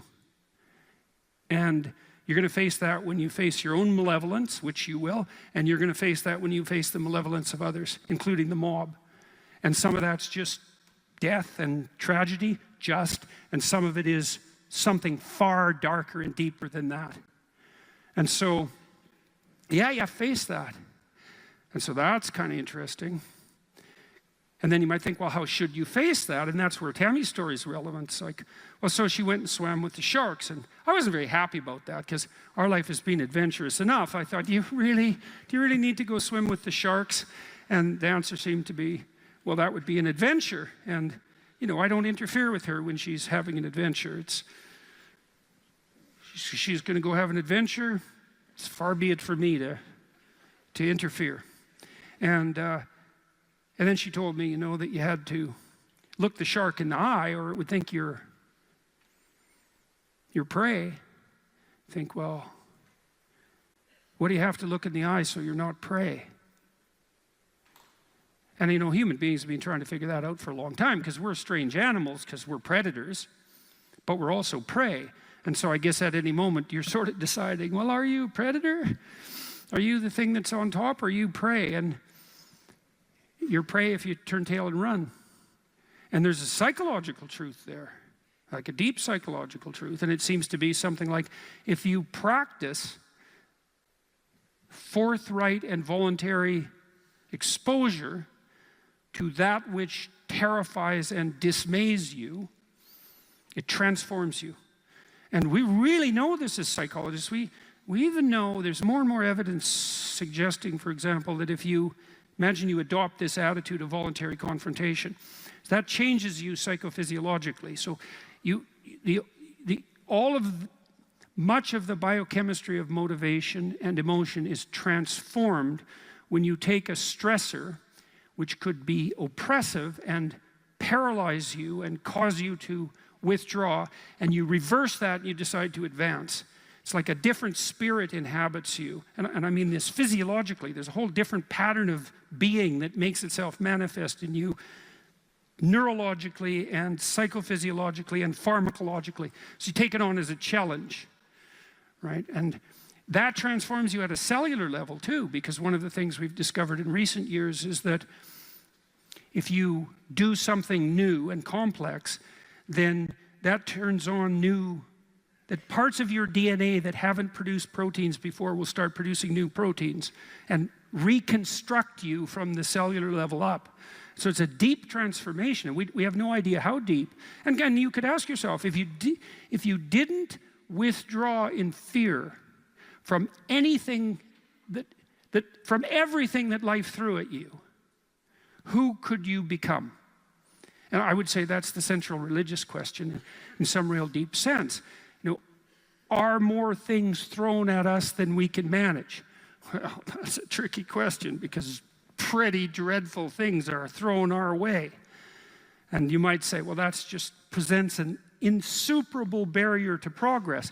That's not very helpful because you're alive, here you are, you got these problems to contend with, and if it's an impossible task, then how could you be anything but hopeless and desperate? But then you think, well, wait a second, how would things transform if I took this on as a voluntary adventure? Regardless of its scope, and the scope would include unjust suffering, death, and hell. And that's not just some religious or metaphysical vision. It's like, no, you're actually going to have to contend with that in your life in whatever way those things make themselves manifest to you personally. That's coming, man. And so maybe you better get prepared. And then the question might be, well, what would happen if you got prepared? And the answer might be, you'd be prepared. And I think the religious enterprise in its deepest sense is that process of preparation. And you might want to even push that a bit farther. You might say, well, not only do you want to get prepared for what's coming your way, but you want to be so prepared that when it comes your way, that it doesn't make you bitter and resentful and tempted by the desire to walk the path that would make all of that even worse. And so you might say, well, if you could really face up to what you need to face up to, not only could you turn yourself into someone that could bear the catastrophe of life and exposure to hell, but maybe you could turn yourself into someone who would still do good even while facing those things. And that's a pretty noble goal, because it's realistic. It's not naive at all. It says, look, man, trouble's coming your way, and it's real. And yet it's possible that you could confront that and still do good in the deepest sense. It's like, well, that's quite something. It would be really quite something if that's true. And one of the preconditions of that would be faith, I suppose. And in some sense, that's what Tammy was manifesting when she went down and swam with the sharks. Faith that if she looked the bloody predator in the eye, that would solve the problem. And then you think too, well, could it be any other way? It's like, well, we have all these problems in our lives, and we could think there's two possible ways of approaching those problems. One would be we just ignore them in the hopes they would what? Go away? Well, and no one thinks that's, no one who isn't a child thinks that, and very few children. Nobody believes that. We know perfectly well that if you got to face something, man, you better face it. And if you're going to face it, that's probably the best pathway forward. And then you might think, well, what does that mean ultimately? And it might mean something like, face it, as deeply as you possibly can and as voluntarily as you possibly can. And there's an element of faith in that because you have to put yourself on the line. But you're kind of stuck with that anyways. That's the rub. It's funny that philosopher Kierkegaard, you don't usually hear a joke that starts like that, by the way. He wrote 150 years ago, and he was one of the first people who really wrote about anxiety. He was one of the first psychological philosophers. And he regarded himself as rather useless, all things considered. And he wrote a section in one of his books about all the industrialists that were operating in Europe at that time, trying in every possible way to make life easier and easier and more efficient and productive for everyone, which was definitely happening during the Victorian period, and Europe was rapidly transforming into an industrial powerhouse. And he said, someone as useless as him, with an orientation towards being a student who liked to sit and contemplate ideas and talk in cafes and smoke cigars and drink, could never do anything to make anything easier for anyone than everyone was already trying to make it. And so he thought that his task would be to make things more difficult for people, because there would come a time when what people wanted wasn't more ease, but more challenge and more difficulty. And that's really smart, and it's witty and it's true. And one of the things that I've come to understand, I believe, is that, and Dostoevsky knew this too. He wrote about this in Notes from Underground. It's a great book, very short book, brilliant, absolutely brilliant, compelling, dark read.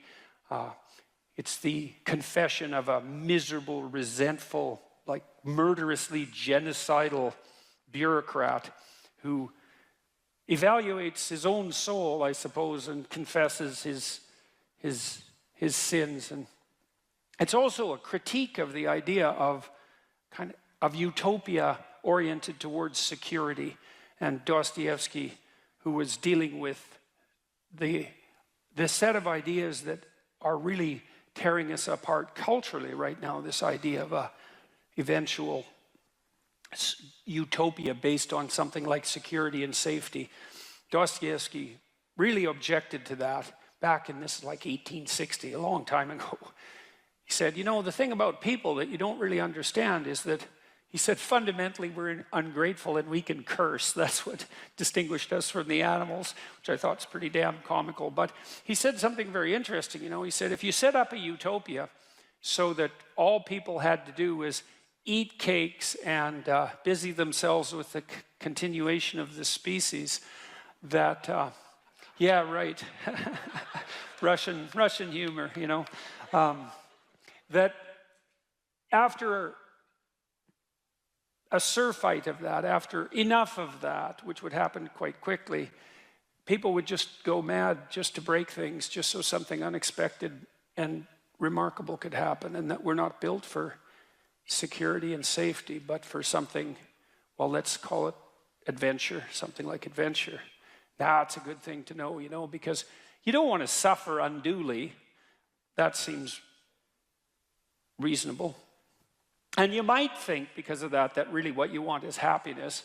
But then Solzhenitsyn, for example, he wrote about what happened in the Gulag Archipelago under Stalin and said, you know, if your goal is happiness, what are you going to do when the jackboots hammer down your door at 2 in the morning and haul you off to the prison camp, because you're not going to be happy there.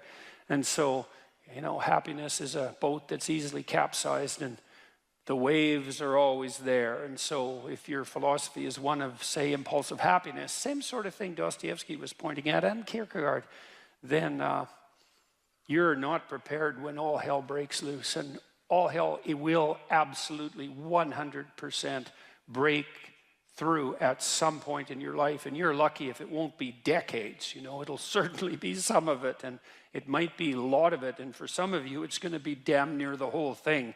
And so if what floats your boat is happiness, you're going to be capsized by the first decent wave. And so then you might ask yourself, you know, what do you have instead of happiness that might be even more reliable? And I do think that adventure is more reliable than happiness. And in the Old Testament story of Abraham, founder of the Abrahamic faiths, and obviously what would you call it, a crucial figure in the development of world culture, Abraham is presented as a late bloomer, to say the least. He's like 83. People lived longer back then, at least so the story goes. And he had a very rich father by nomadic standards, and he could just sit around in the tent all day, and, you know, a doting mother and a rich father, he could just sit around in the tent all day and eat peeled grapes and busy himself with the continuation of the species. And but, you know, God appears to him and says, get away, get out of your security, get out of your comfort, leave your family, leave your community, leave your nation, go out into the world. And it's very interesting. It's a very interesting story. It's very interesting to contemplate it from both a psychological and a religious perspective, because what God is presented as in that book, which is a crucial book for as I said, for world culture, is God is presented as the manifestation of the Spirit that calls even the too secure and pampered to adventure. And then Abraham has a pretty rough time when he goes out and has his adventure. It's not all, you know, Skittles and roses from then on in. Quite the contrary. And he runs right away into like a conspiracy of elites to steal his wife. He runs into tyranny, runs into starvation. He encounters war. It's like he goes out in the world and he has the whole tragedy of his life, both on the social and political front and individually, you know. But the promise is the promise of adventure, and the implication is that if you have a sufficient adventure, then that cannot so much protect you from suffering, because perhaps that is impossible, but to justify it. And because you kind of know this in your own life. When you look at your life, you might look back on travails that you've undertaken, you know, and they've done end-of-life surveys with people and asked them what they regret. And, you know, people don't regret what they did that didn't work. They regret what they didn't do that could have worked, you know. They regret the chances they didn't take. And, you know, even if you do an evaluation of your biography, one of the things that you want to be able to say to yourself is something like, maybe there's nothing better you can say to yourself than this. You can think about this for yourself and see if it's true. That was extraordinarily difficult, but it was worth it. And you know, it's not like you can have one of those without the other, because you can't imagine that you could have some confidence in what you've managed to accomplish, right? The kind of confidence that would instill you with a certain genuine sense of self-regard despite your fundamental inadequacy. To have that fundamental sense of self-regard that's grounded in something real, it has to be based in a narrative that approximates that was extremely difficult, but it was worth it. You have to have both of those. And so that's interesting, because one of the questions we always ask ourselves, this is the theodicy question, technically, you see the suffering in the world, you see the suffering of children, you see maybe your own children or your suffering, and you wonder, well, how can reality be constituted so that I can have faith in its essence when there is so much suffering? And one answer to that is something like, well, how much suffering do you want? And you might think, none. It's like, yeah, I don't think so. I don't think that's right. You want, at least you want something approximating optimized challenge. So you could say, at least you want to be pushed to your limit. And maybe you find the most exciting times in your life, in fact, you'll pay for this, you'll pay to have this experience, to be pushed to your limit, like not beyond it, or maybe even a bit beyond it, you know? And maybe not so far beyond it that you crumble and break and things fall apart, but, you know, could you be pushed to your limit optimally if there wasn't the possibility of falling apart and breaking? Like, that's an open question. How are you ever going to take something seriously if the consequences aren't actually serious? You know, and there's something delightful about dancing on the edge. That's why Hawaiians believed that surfing was sacred, you know, and it's because to surf you have to be on the edge, right? And the waves can come and take you out at any moment, but without the possibility of the waves rising to take you out, then you can't dance on the edge, and maybe that's exactly what you want to do, you know, and there's good evidence from the neuroscience literature that consciousness itself is something akin to dancing on the edge. So technically, when you're conscious, when you're awake, your brain is occupying a position between something. It's a position that's something like between chaos and order. And if your brain's maximally ordered, well, you're just bored, nothing is changing. And if you're chaotic, then it's anxiety and catastrophe. But you want to be positioned right between those two, and that's when your consciousness is optimized, you know? And when your consciousness is optimized, then you're deeply engaged in life and everything seems alive and meaningful. And maybe that's the solution in some profound sense to the problem of suffering. It's that you optimize your interaction with chaos rather than being protected all the time from everything that could hurt you. And you kind of know this too if you have kids, because you don't want to keep your kids in an infantile state, and because when they're infants, pretty much what you do with them, say they're 6 months and younger, is you just keep them secure and safe, right? You just provide everything that you can for them. You have to do that because, well, what are they going to do? They just lay there fundamentally and squawk now and then. I mean, it's not like they're ambulatory. They can't go out and do things for themselves, and so it's up to you, and your goal is to keep them secure and safe. But once they start being able to move around, then increasingly it's sort of up to them. And if you have any sense as a parent, the psychoanalysts used to say, the good mother necessarily fails. And what did they mean by that? They meant, well, you know, if you're committed to your infant when you're a mother for the first 6 months, it's like it's all the kid, 100%, full self-sacrifice devoted towards the infant. That's the right attitude. But even by 9 months, child can crawl around quite a lot. They're developing something of an independent will. You start handing them challenges. You start handing them responsibility, and you keep them on the edge. And some of your kids are going to be able to be pushed harder than others, and part of the reason you have to develop a relationship with your kids, and your husband for that matter, is so that, you know, you can keep them dancing on the edge, on the proper edge. And that's even better than the mere provision of security. So let me bring in another chapter that nobody ever asks about, which is chapter 4 on puberty.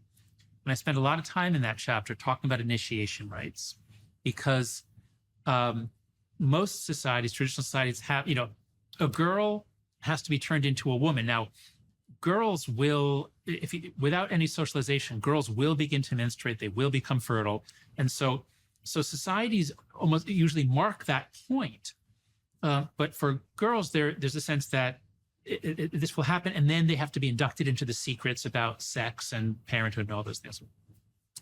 Boys, what I learned from my time in cultural psychology, boys is much harder because boys don't turn into men just by getting older.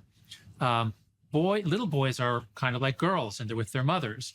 But especially in a warrior society, you have to get them from the world of girls and women to become a man. How do you do that? Well, a lot of toughening. They need a lot of toughening, and it's a long, drawn-out initiation.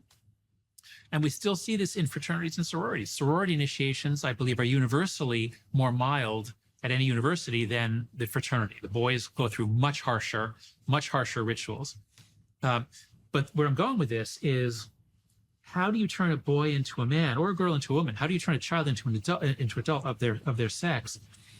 You have to have some guidance from elders, from someone a little older, who is imparting knowledge to them, who is choosing what they consume in the sense of what stories, what inputs. And while we didn't do a great job of that, I mean, when you and I were growing up, a lot of the messages came from television, but at least those messages were made. None of the TV we watched was by other children. None of it was created by other children. It was all created by people in our parents' or our grandparents' generation. And it often had a moral. And it was, for me, it was very American. It was like, this is part of, so television and movies used to play a huge role in putting in the patterns, the knowledge that you need to be a member of your culture. And books. And books, thank you. Yes, of course, and books. So that's why people have cared so much about education, literature, because it's not just the facts you're learning. It's back to our point earlier about the reinforcement learning. If our minds are like an LLM, what are you putting in? Are you putting in movies and books and good television? Or are you putting in little 10-second clips of people getting kicked in the balls? So if you're consuming just millions of little short videos, you're putting garbage in, and your neural network is not going to be very effective. So not integrated. Not integrated with other people. That's right. Yeah. And no depth. And to bring it back to your point, that the depth of an idea is the degree to which other ideas depend on it. What if you don't have any such ideas?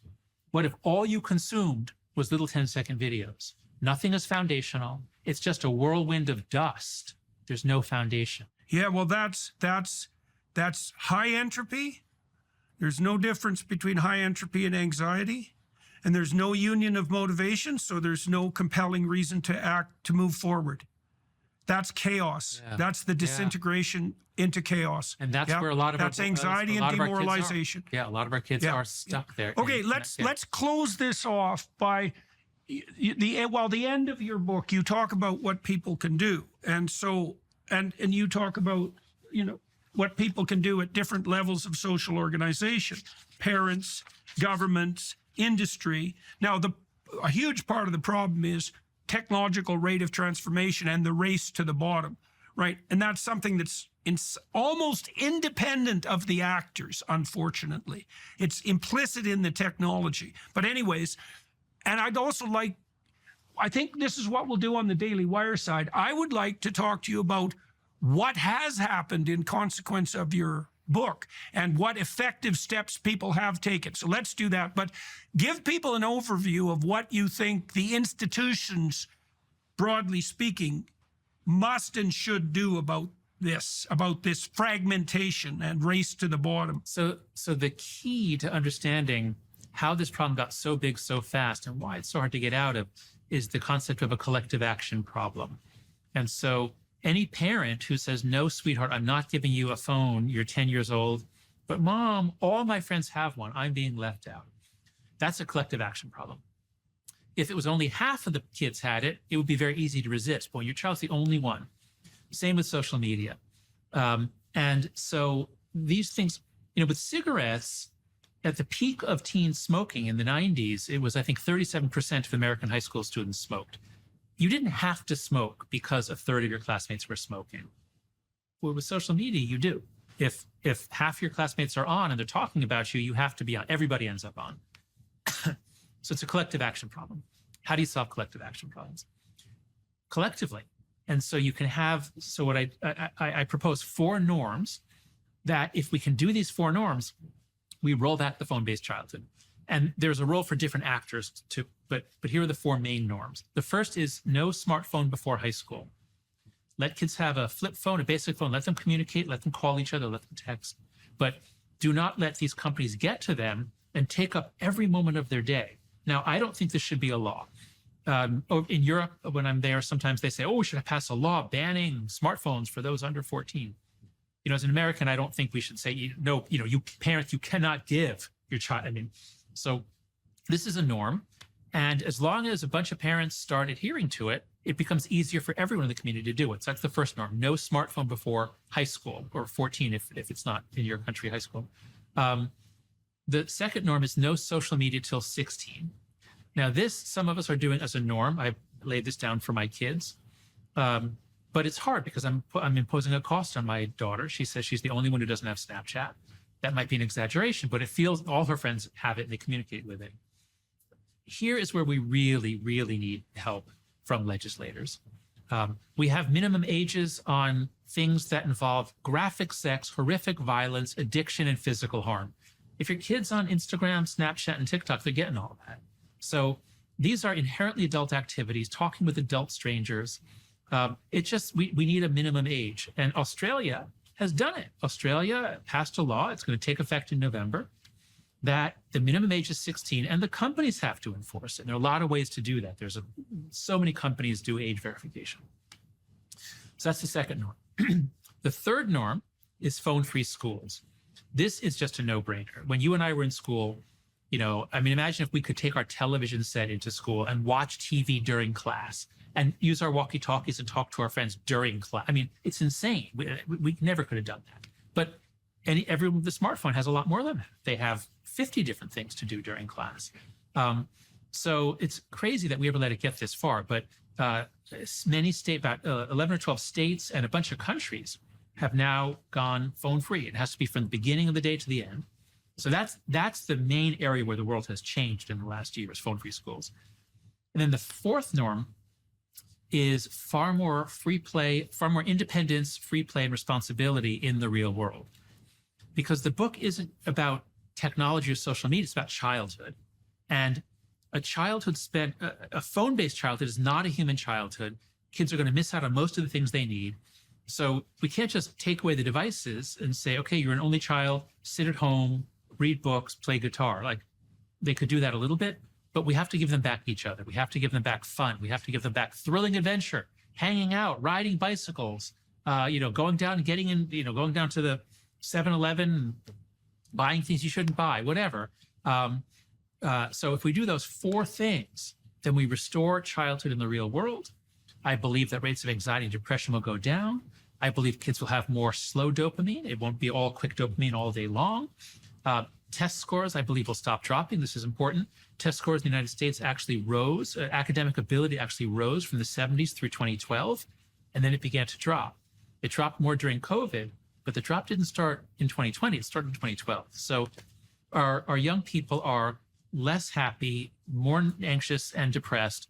They know less. Their attention is fragmented. They're lonely, and they feel that their life is pointless.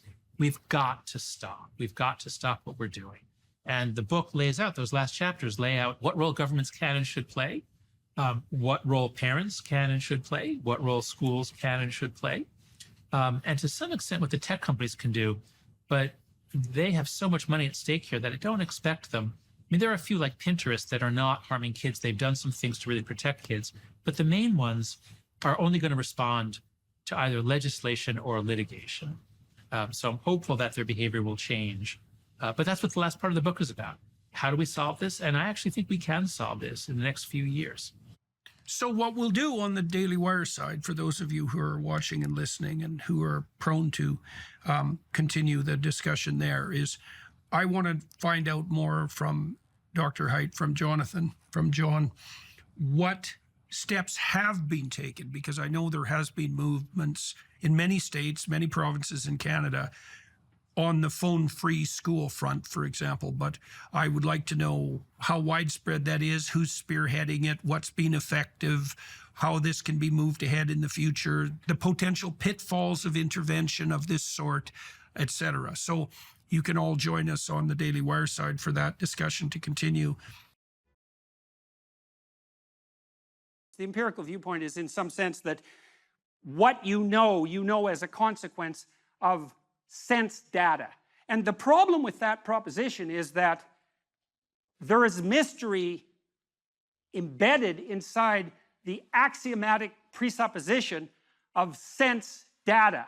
So behavioral psychologists believed that animals, and they tried to model animal behavior using these a priori theory, the animal reacted reflexively to a stimulus. And so that's a deterministic machine hypothesis.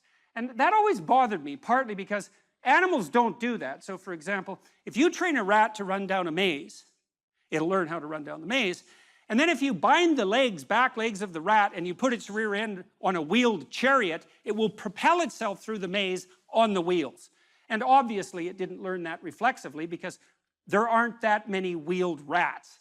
And they just don't have that kind of experience. And so the rat's perfectly capable of modifying what it learned in this hypothetically deterministic manner to react to an entirely different set of challenges and come up with exactly the same solution. There was an old behaviorist joke that under controlled laboratory conditions, an animal will do exactly what it damn well pleases. And I like that very much. And the problem with the behaviorist theory of stimulus response was the axiomatic presupposition that the stimulus was given. That you just look at the world and there's the stimulus right in front of you. That takes no effort, and you merely respond reflexively to it. And that's so wrong that it's almost incalculable, because it turns out that perceiving the world is so complex that in some real sense, not only do we not know how we do it, but it looks impossible. And part of the reason that it's impossible, and this is again why empiricism is an incomplete theoretical account of the genesis of knowledge, is that there are literally, or close enough to literally, an infinite number of ways to look at anything. And that's because everything is not only complex in and of itself, at the microcosmic level, almost beyond imagination, but that everything is also situated in a context, which is actually a determining element of the nature of the thing, and the context, expanded enough, actually takes everything into account. And so that makes perception a very weird phenomenon. For another reason, I was always amused, for example, when I traveled with my family when I was young, on our summer vacations, we used to do things like get out and look at the border between Canada and the United States. And that's a very weird thing to do, because you can actually do it, and you can step across it. And people treat that as if it's magic in some sense, because part of us knows that that border is not there, right? It's not a part of the objective world. And yet, well, and yet it is, because there you are standing beside it. And then if you look at aerial views, you can see the farmers' fields end exactly where the border is. And so things like borders between countries inhabit this weird space between the objective and the subjective that's a magic space. And it actually turns out that almost everything we perceive has that degree of magicality about it. I've thought also about such things as people's proclivity to go to museums, maybe in Nashville, for example, or Memphis, to go look at Elvis Presley's guitar. And you think, well, what exactly are you looking at when you go look at Elvis Presley's guitar? Because first of all, it's a mass-produced guitar, and so why not just look at another guitar? And you think, well, that's not the same thing. It's like, well, why isn't it the same thing? Because it's not. And the reason is that the guitar is not merely something, and this is the thing you perceive, it's not merely something made up of the guitar atoms, let's say, and the guitar molecules. It's also an artifact that was embedded in a context across a period of time. And that embeddedness of that artifact is part of what you perceive when you see an artifact like a celebrity, something a celebrity owned, or the relic of a saint, let's say. And so, and you can say, well, that's all an overlay on top of perception, and that would be fine, except that's wrong.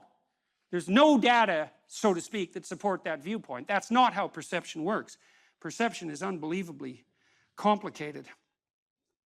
So we see regularities of being, and some of those impediments and affordances is the technical term, we tend to perceive as objects. But we also see the possibilities of being. But the problem with that is that the world of objects, potentially relevant objects, and the world of possibility is vast beyond our comprehension. And so then we have another problem that emerges as a consequence of that, which is a key and signal problem, and the fact that it has been solved precipitously and carelessly, hastily, is actually the reason for the culture war that's raging today. And that is that we have to prioritize our perceptions. We have to prioritize our perceptions to get access to the sense data that hypothetically informs us. We have to see the world through a system of value. And why would I say a system of value? Well, a system of value is a system of priorities, right? Because to value something is to make it more important than other things that it's being compared to. And why do you need a hierarchy of perceptual priority in order to see? And the answer is, well, you can't see everything at once. And so you can only see one thing at a time. And which thing? And the answer is the thing you think is most important to see at that moment. And then the question is, well, and this is the question, why is that the most important thing to see at the moment? So imagine, this is true in the auditory domain, in the tactile domain, all sensory domains. And you think that perception is a passive action and that we act upon the consequences of our perception, and this is just not true at all. There's no level of the analysis of perception neurophysiologically where you can separate action from perception. So for example, when you're looking at the world, although you don't know this, your eyes are moving back and forth very, very quickly. They have to move. If they stop moving for more than 1/10 of a second, you go blind because you saturate the neurons that you're using to perceive so intensely with the repetitive stimulation that they just shut down. And so at a micro level, your eyes are vibrating like mad, and then there are saccades above that are still unconscious, that are less rapid and wider. And then voluntarily, you have voluntary eye fields in the frontal cortex. You move your eyes voluntarily to point to what you want to see, and you do that because the center part of your vision is exceptionally high resolution.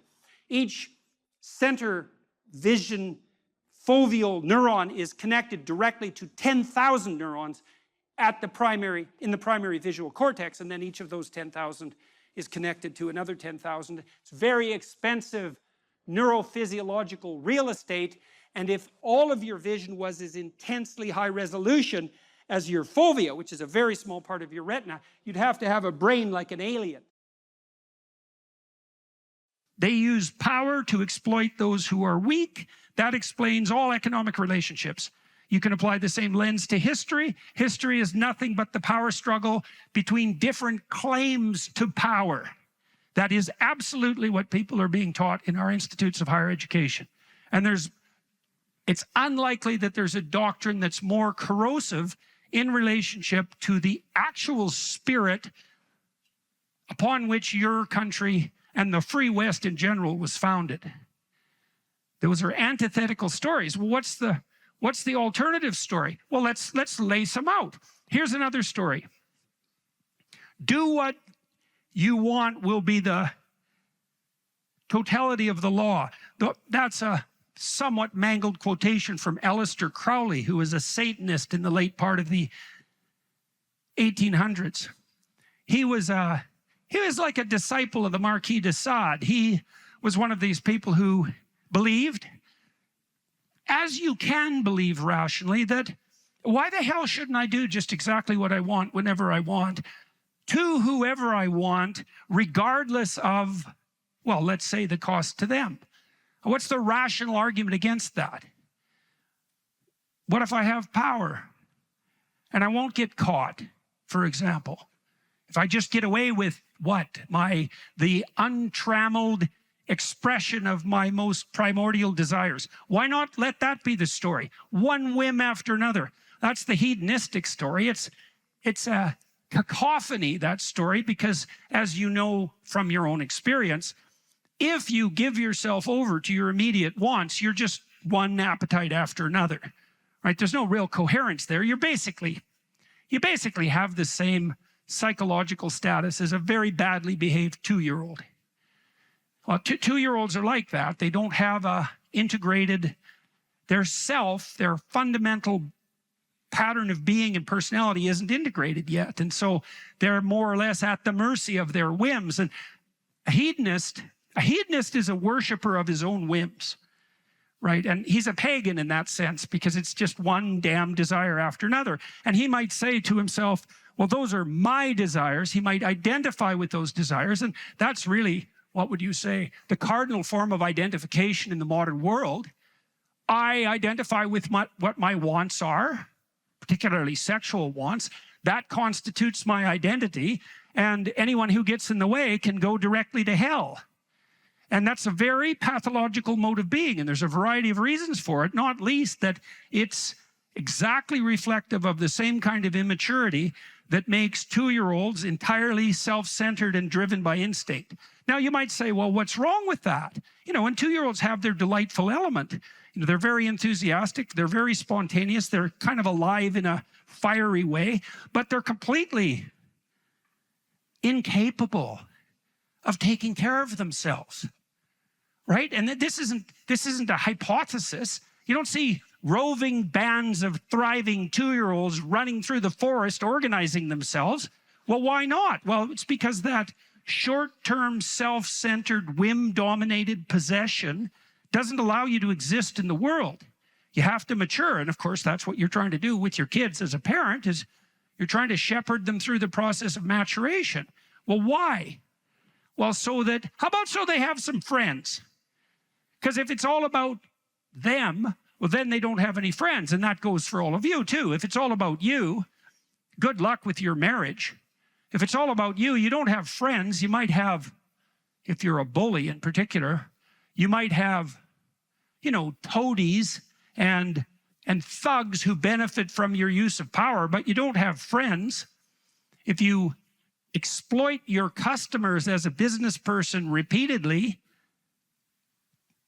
to redound to your own immediate advantage, you're not going to have customers for very long. Your reputation is going to precede you. You're not going to do well in the world. So what do you do instead? Power is a bad story. It's a corrupt way of looking at the world. It leads to violence. It's generally manifested in service to a narrow kind of hedonism, because why have power unless it's to get exactly what the hell the worst of you wants from moment to moment? If you're not under the sway of some self-centered and relatively malevolent whim, you don't need to use power on other people, because you could just ask them to go along for the journey. And maybe they would. That's what you do when you play instead of when you use force. That's what you do when you invite instead of using force. That's what you do when you establish a vision that other people share instead of being a tyrant. Well, that's what you do if you're mature. That's even what 2-year-olds understand by the time they're 3, when they start engaging in pretend play with a would-be friend. Who's a friend to a 2-year-old? Well, the first thing, or 3-year-old, because 3-year-olds start to become social. Well, the first thing you want to do if you're a 3-year-old is play a game with someone. That's not the same as having your own game, right? If you play a game with someone else, there are some intrinsic rules. Well, what are the rules?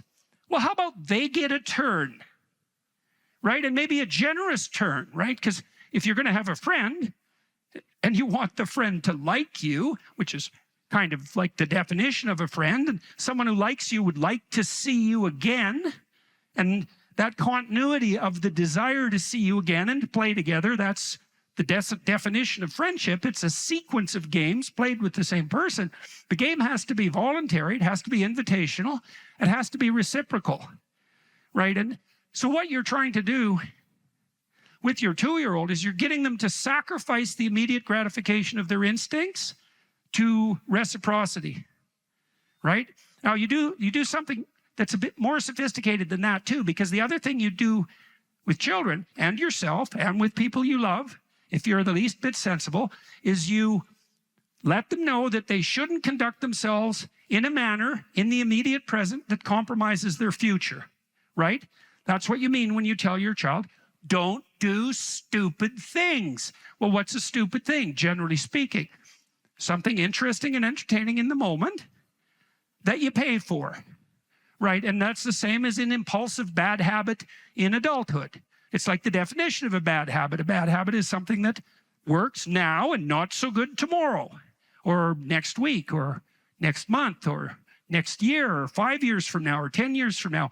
That implies as well that just as the child establishes a relationship of reciprocity with the friend, by starting to understand the future, they establish a reciprocal relationship with their future self. And that's the same thing. So what maturation is, we all know this, maturation is the ability, let's say, to share and to forego gratification, to delay gratification. What does it mean to delay gratification? It means you don't get what the hell you want right now all the time. You have to conduct yourself in a manner that assures communal stability, let's say, and reciprocity. And in the enjoyable sense, you want to be surrounded by friends and compatriots and people who move you forward and people who wish you well, because that's going to be a lot better for you than the alternative. And you want to do that in a manner that assures the future. The whole higher cortical apparatus that human beings are blessed and cursed with is there to integrate the possessing spirits that might otherwise be impulsive and fractionating, to integrate them into a personality that can act reciprocally in relationship to others and guide itself as a consequence of apprehension of the future. It's a definition of maturity. Now, you kind of know this because as your children mature, as you've matured, the amount of time you can consider expands, right? For the 13-year-old, for a 4-year-old sitting down to take piano lessons, half an hour is an eternity, right? For a 13-year-old, 6 months into the future is forever. By the time you're 50, a year is like a week, right? Well, and there's a loss in that to some degree, but there's a huge gain because as you develop, your capacity to apprehend the consequences of your actions across broader spans of time is much improved, and that reflects cortical maturation. And the same thing happens with regards to your ability to manage yourself socially. What does it mean to manage yourself socially? Well, it means, as I said, that it's not all about you. Your aim can't be the immediate gratification of the whims that possess you. If you're married, if you have a wife or husband, is your wife or husband, how do they stand in relationship to their importance in relationship to you? Well, we could just think about it in a sort of clear-headed manner. Let's say you have a scrap with your wife, you have a fight with your wife, a disagreement, and you win. You win. She's wrong. She's punished for it in whatever way you can manage. What's the problem with that? You're right, she's wrong. Well, let's say you do that 50 times. Well, now you're living with someone you always defeat. And so now you're living with someone who's defeated. And what's the problem with that? Well, they're around. Right, and so maybe that's the problem with attaining a manipulated victory over your marital partner. Fine if it's a one-off, but you know they're there when you wake up in the morning. And so is the consequence of your, what? Self-centered, power-based maneuvering? Right? And maybe you're a victorious tyrant and she's a defeated slave. Well, that's not much of a victory there, buddy. Right? And the same applies to any reciprocal social relationship. You know, if you have any sense, if you think it through, you want to build up the people that are around you. Well, why? Well, because they're around you. And so if you made generous offerings to the social world and you improved the nexus of relationships that you were involved in, why wouldn't that be good for you? Now, you might think, well, there's only so much to go around, and if everyone else wins, I lose. But that's another story, and it's the story of power. And it's a very bad story, and it's not true. Because the truth of the matter is that there's more than enough for everyone to do. And your victory doesn't have to ever come at the cost of someone else's defeat. I shouldn't say ever. I mean, there are times when, you know, people are head to head and the game that's being played isn't fair and it's your victory or your defeat. But those are very pathological and unnecessary circumstances. And it would be better to do everything you can to ever avoid being in a situation like that. Situations like that arise when your relationships have deteriorated radically. Carl Jung talked about this phenomenon he described as retrogressive restoration of the persona. It's a complicated idea, but basically what it means is that sometimes you take a leap forward and you learn some things, but you can't catalyze a new identity, so you try to go back and hide in your old identity. And that actually doesn't work, because, well, things have changed and you've learned something and that isn't who you are anymore. And so it's like you have to cut parts of yourself off in a destructive manner to fit back into the person that you were. Now what happens here is that Pinocchio escapes from this tyrannical situation and undergoes this descent into chaos, but he tries to go back home. He tries to go back to what he was. And he can't do that anymore. His father isn't at home anymore. And so when he goes home, he finds that there's no home there. Now, this happens to people sometimes, and it's often a shock to them. So they'll often stay under the thumb of their father. And you think, well, why would someone do that? Because it means they're subject to the tyrannical judgment of their father. They're always concerned about what their father would think or whether their father approves of them, and so forth. And you think, well, that's got to be an unpleasant place to be. Why would you do that? Freud said, for example, that no one could be a man unless his father had died. And Jung said, yes, but that death can take place symbolically. Okay, so there's that part of the idea. And then another part of the idea is, one of the times in your life when you actually realize that you're an individual is when you'll go and ask your parents something and you'll realize they actually don't know any more about what you should do than you do. And that sucks. And that's partly why people are often willing to maintain a tyrant-slave relationship with their father. It's like, on the one hand, you have to be inferior in a relationship like that. You know, you've always got the judge watching you. But on the other hand, there's always someone who knows what to do. There's always someone standing between you and the unknown that you can go ask, what should I do? Well, at some point, you'll realize that the reason you can't ask that anymore is because they actually don't know any more than you do. And then that's a pain. Like that is a symbolic death. And that's also when you establish a more individual relationship with your parents. It's at that point that you could conceivably start taking care of them instead of the reverse. And that's a time that should come. But you have to let that image of perfection go.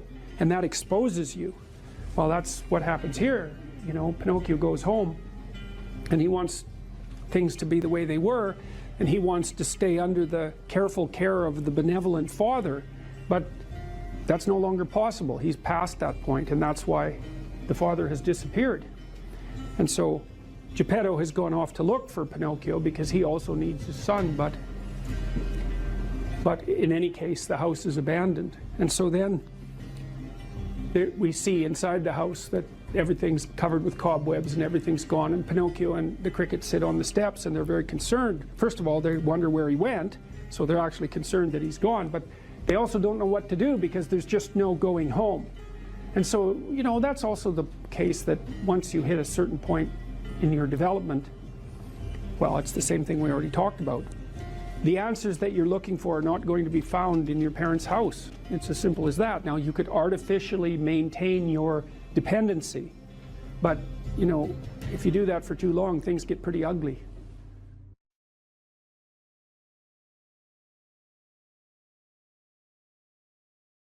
So I was talking to a client the other day.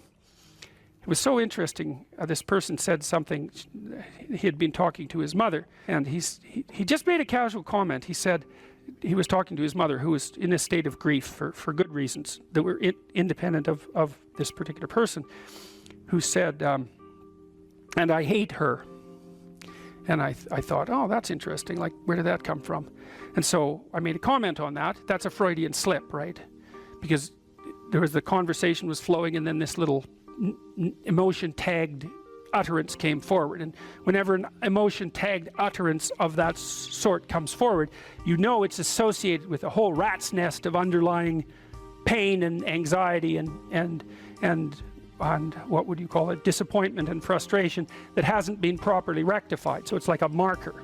And you know this when you're talking to people. They say something and you think, oh, you know, like, wow, too much information. That's one way of thinking about it. It's like, just what are you up to? And then if you have any sense, you just forget that even happened and you continue. But that's like the snout of a dragon peeking out from a cave.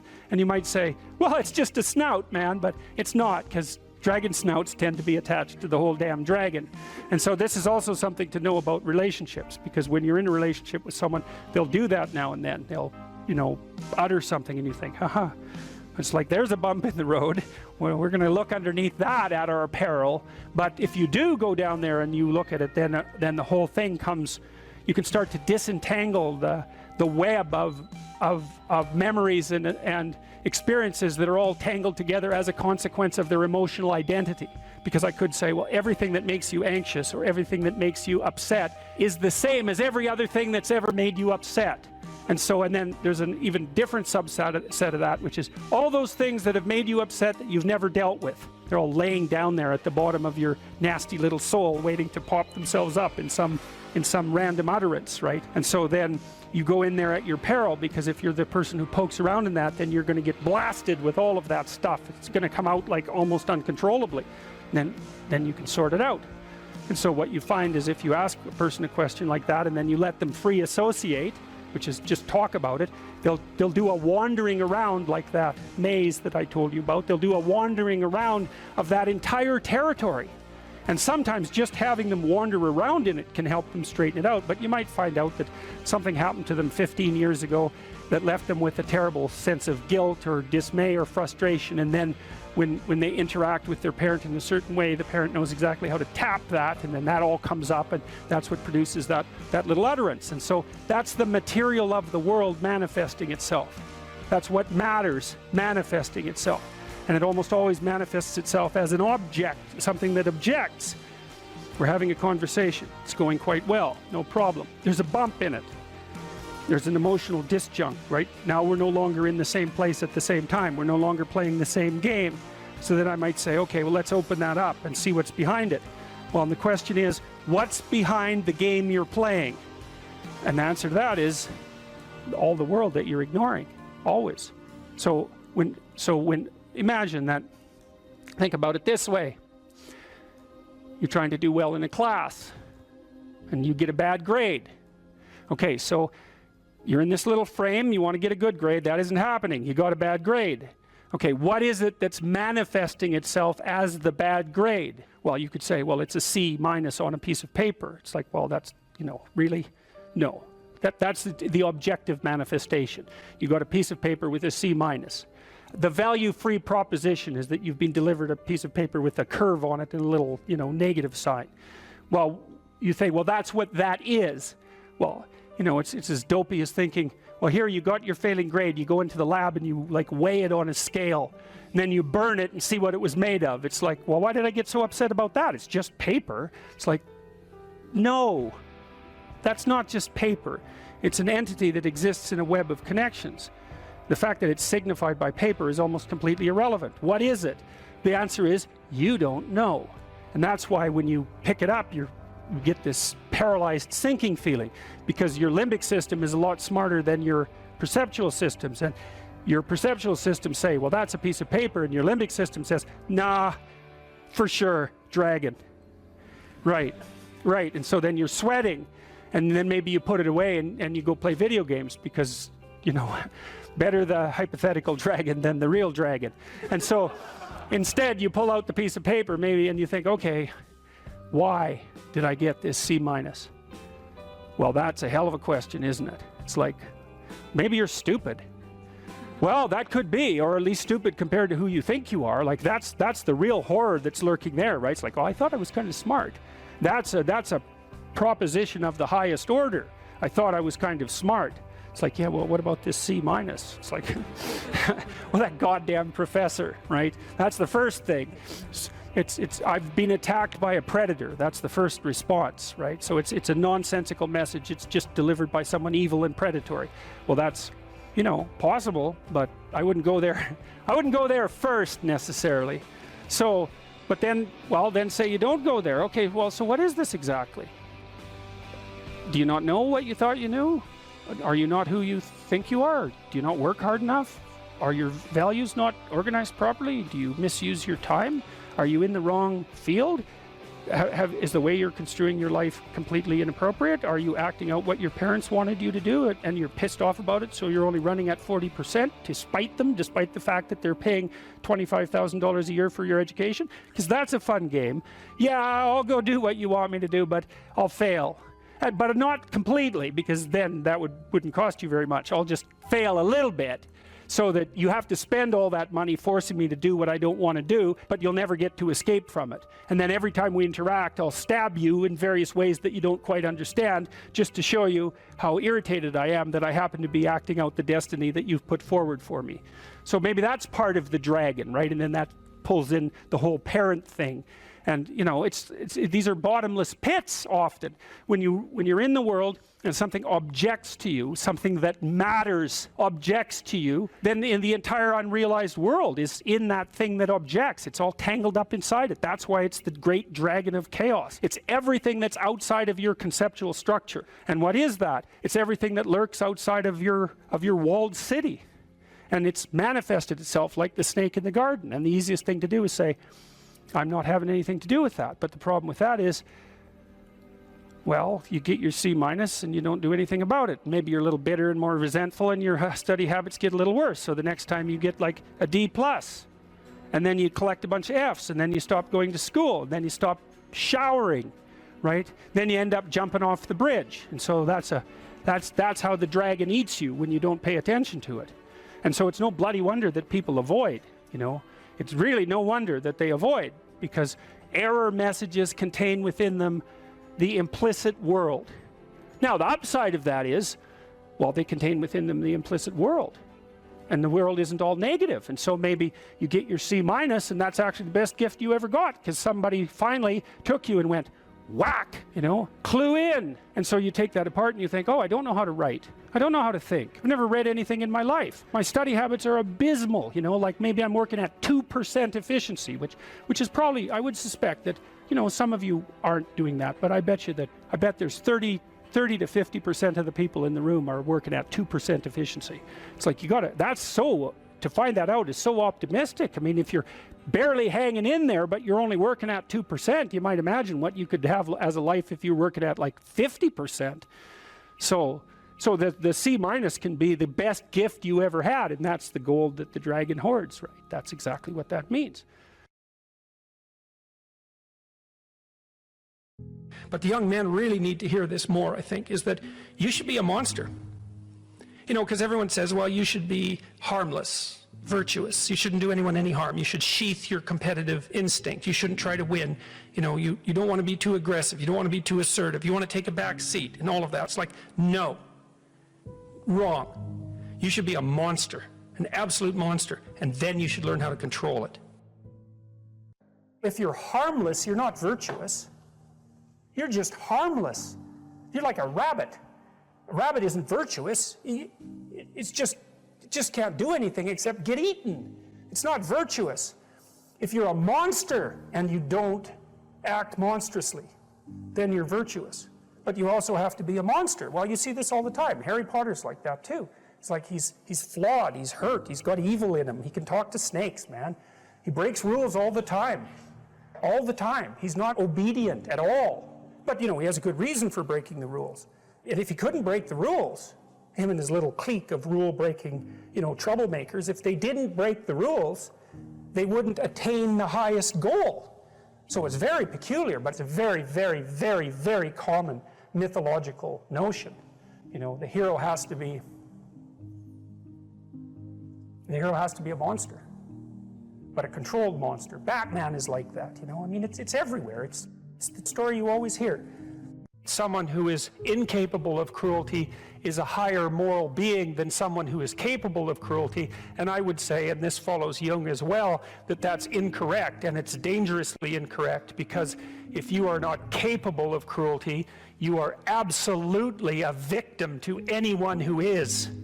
And so part of the reason that people go watch anti-heroes and villains is because there's a part of them crying out for the incorporation of the monster within them, which is what gives them strength of character and self-respect, because it's impossible to respect yourself until you grow teeth. And if you grow teeth, then you realize that you're somewhat dangerous, or maybe somewhat seriously dangerous, and then you might be more willing to demand that you treat yourself with respect and other people do the same thing. And so that doesn't mean that being cruel is better than not being cruel. What it means is that being able to be cruel and then not being cruel is better than not being able to be cruel. Because in the first case, you're nothing but weak and naive. And in the second case, you're dangerous, but you have it under control.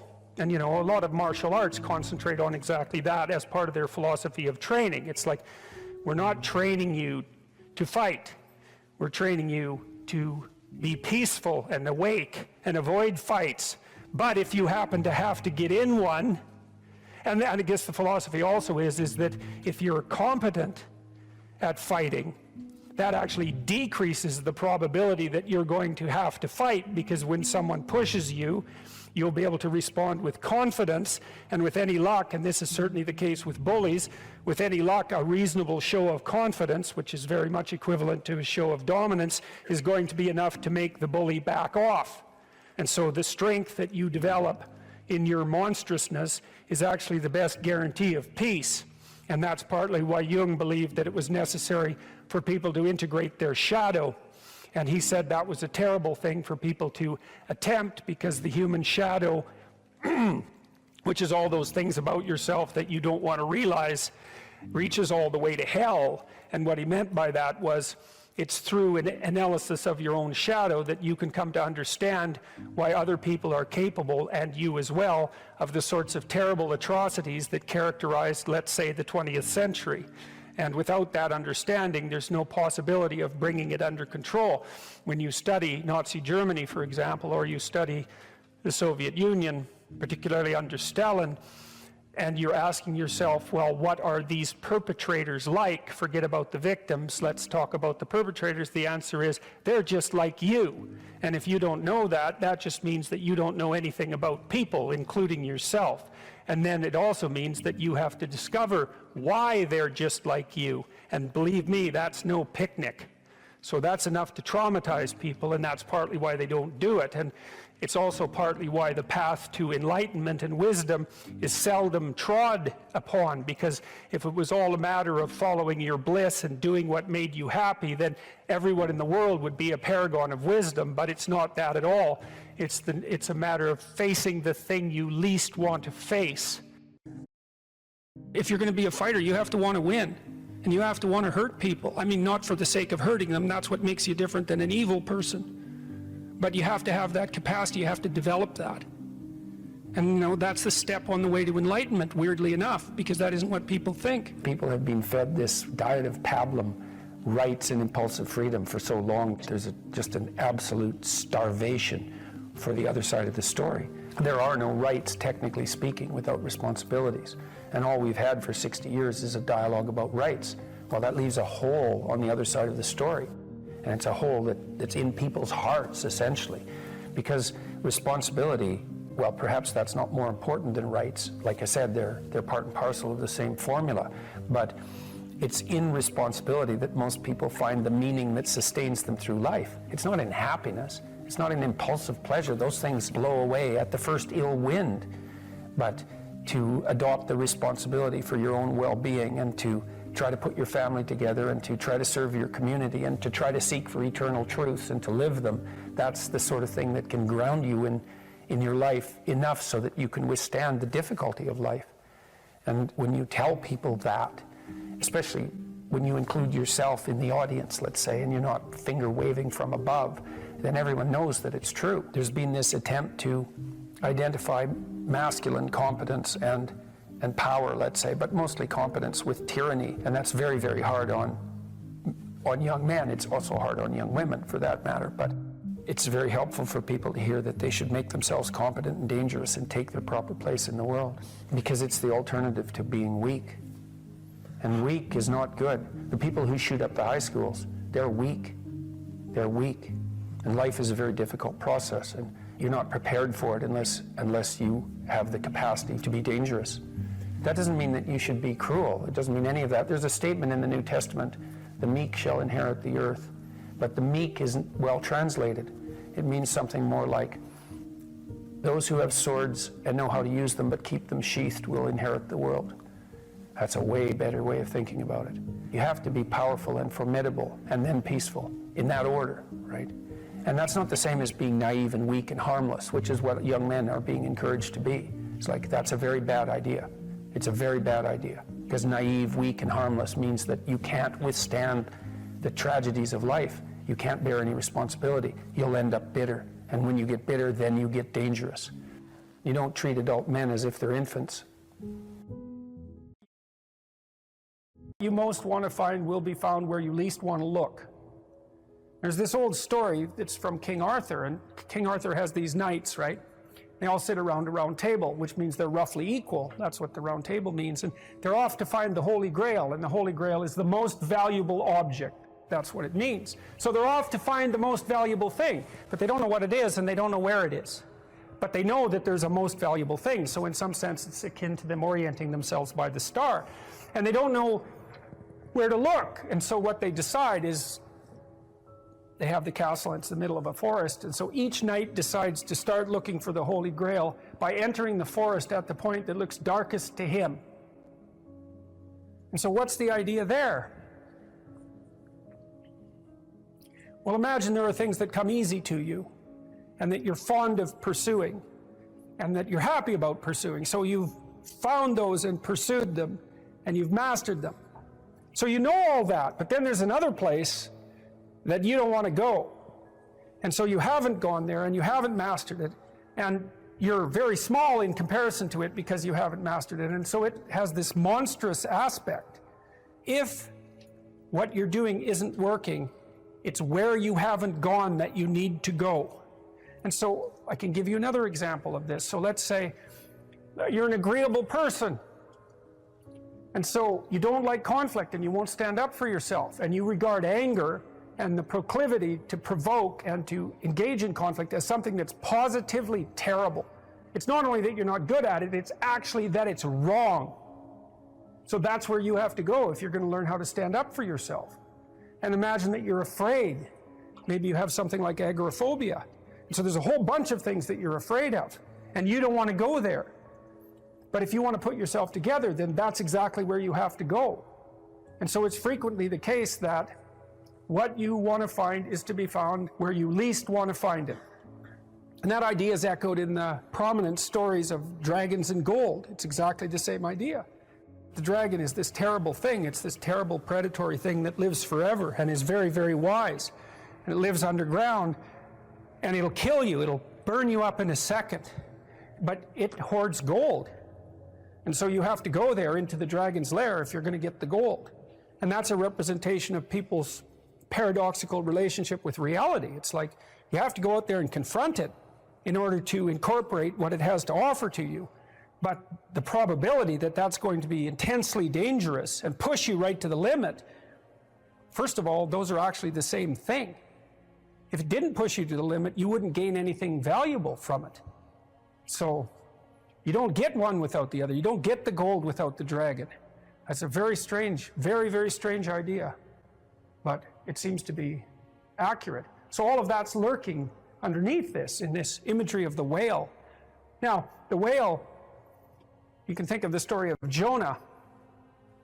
What happens with Jonah is that, roughly speaking, he's a prophet, and God tells him that he has to go to this city and straighten it out because it's veered off the path and it's heading towards doom. And Jonah thinks, I'm not going to that city to tell those people anything like that, because they're not going to be very happy with me just showing up there and telling them, everything they're doing wrong. And so he hops on a boat and tries to get out of there.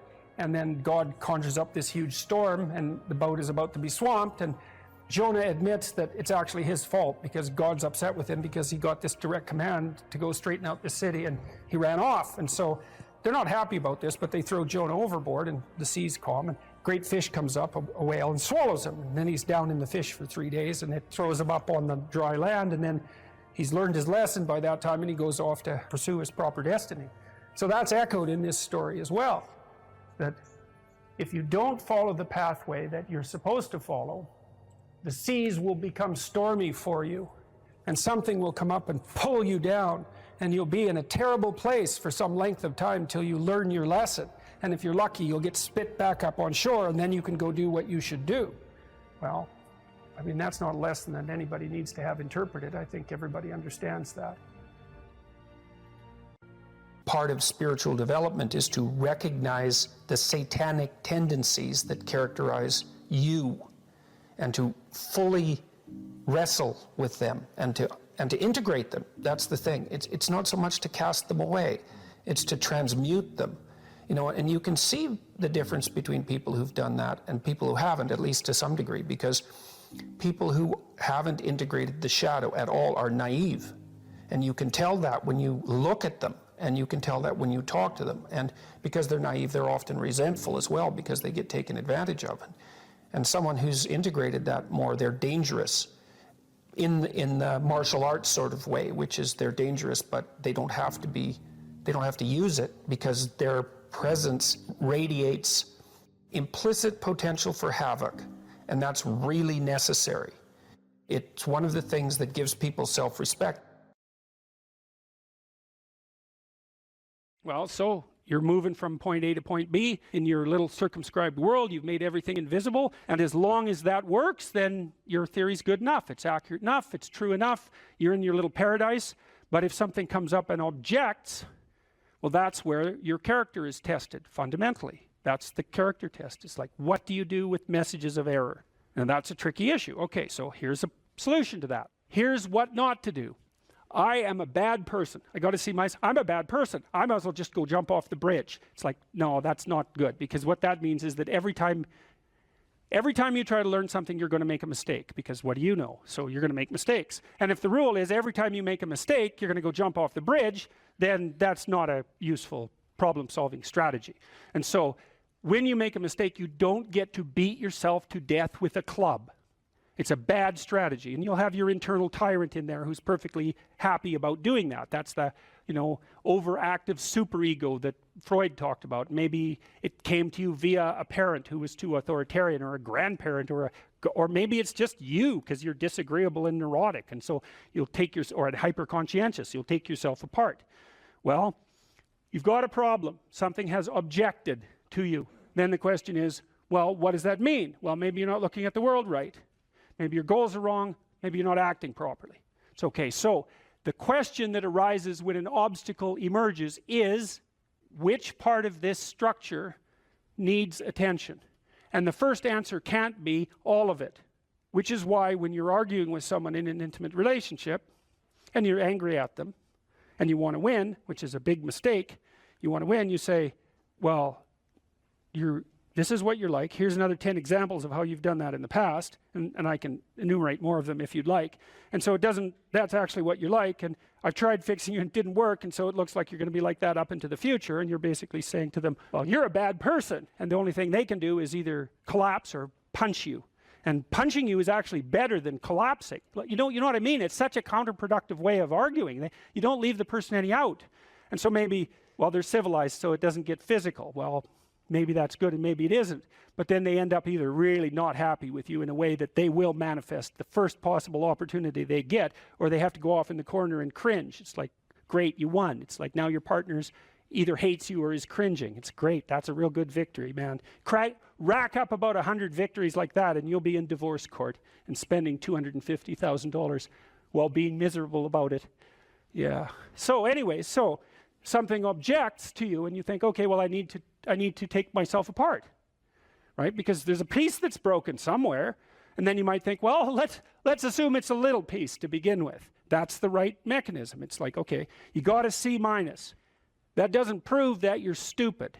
Now it implies that you might be stupid, but it doesn't, right, really, it does, and that's why you don't want to look at it. Maybe it implies that you're lazy, or implies that you're ignorant, or like it implies all sorts of terrible. It might imply that you're a bad person even. But you don't want to leap to that, and that's sort of the proclamation of innocence before guilt. Assume that you're the least amount of reprehensible and ignorant possible. And so then you look at the micro routines. It's okay, well, I got a C- in this course. Maybe I should study for that course 15 minutes more a day for the next 3 months.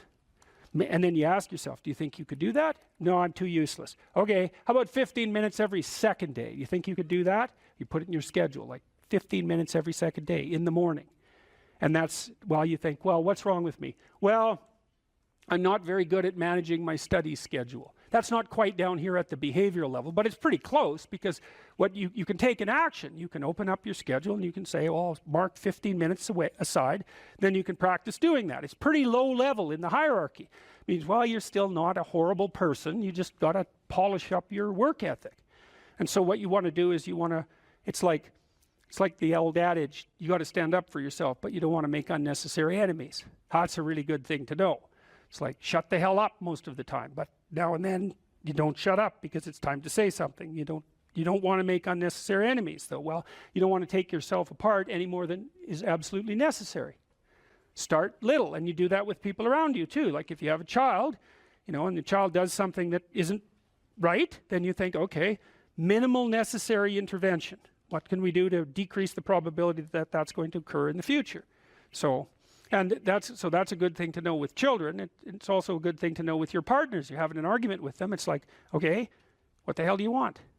What's the minimum thing you can request from them that would satisfy you? And the evil part of your soul is going to be, I want them cringing in a corner. It's like, yeah, get that stuff under control, man. See if you can figure out what that person could offer you that would be minimal that you would accept. And then tell them that. It's like, here's the words I would like you to say in the apology I would like you to formulate, assuming that you think you did something wrong. We have to argue about that because maybe you didn't. But if you did, I want to specify it precisely and narrowly, and I want to give you an escape route. And you might only be able to do it badly because you're still mad. So you apologize half-heartedly. It's like you get a pat on the head for that. Good. Next time it'll be 51%, not half-heartedly. Right? So it's careful training. It's careful training of yourself and other people with the goal in mind, but also with the least amount of harshness possible. And then the other thing to do as well, and this is also true for you, and this is something I learned from studying the behaviorists, is like watch the people around you like a hawk. Whenever they do something that you think is good, you tell them. That's wisdom, man. You'll get so far with that you cannot bloody well believe it, because most people, they're afraid of any number of things, but one of the things they're really afraid of is that now and then they'll creep out of their cynical shell and try to do something good. It's like they're popping out this thing that's unbelievably vulnerable. They'll try to do something good and creep right back into their persona, and they'll look around, see if anyone noticed, and sometimes they'll get punished for it, and then they won't do it again. So don't do that. But then now and then you think, hey, I saw you do this. That was actually pretty good. And they think, oh, wow, someone noticed. It's like, wow. And then they'll think, yeah, I could do that again. And if you want to live with someone for a long period of time, I would say every time they do something that you would like them to do more of, number one, notice. Number two, tell them, right? Because I know you don't want to, because you really want to dominate them. And you don't want them thriving, because then they'd be competition to you, and you wouldn't be able to go complain to your mother about what a miserable partner you have, and you know how delightful that is. So you have to forego all that pleasure if you actually helped your person develop. So you got to get over all that. It's really annoying. So you've got this person pegged as, yeah, you're stuck with them, and maybe it's the best you can do, but you got one eye open. And then every time they do something good, you don't want to notice, because if that elevated them a little bit, you wouldn't be able to feel so resentful and miserable and keep your eye open for the next possible affair. And that is what people are like. That is what people are like, and that's what you're like too. That's what people are like. So you got to decide if that's what you want, or you want to help the person that you're with grow. Now it's dangerous because they might outshine you. Well, good. Then you have someone to compare yourself to. That'd be a good deal. It's really rough with kids, because parents will stop their children from succeeding beyond them. They get jealous. And then they'll put them down. And then they have kids that do not like them, and they'll pay for it.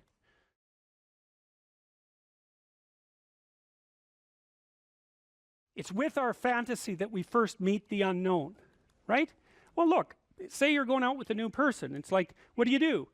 You project a fantasy on them, and then you fall in love with the fantasy. And aren't you stupid? Because you're going to find out that the match between your damn fantasy and the actual person is tenuous at best.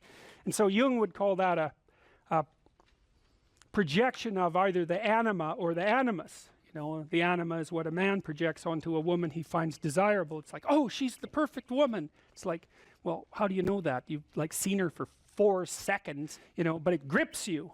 And the same thing happens in the opposite direction. And it's an action of instinct, you know. It's like you fall in love with the image. But interestingly enough, what you do in a relationship that works is that you actually, I think that what you see, it's a rough approximation, when you project the ideal and fall in love with it, you see what could be.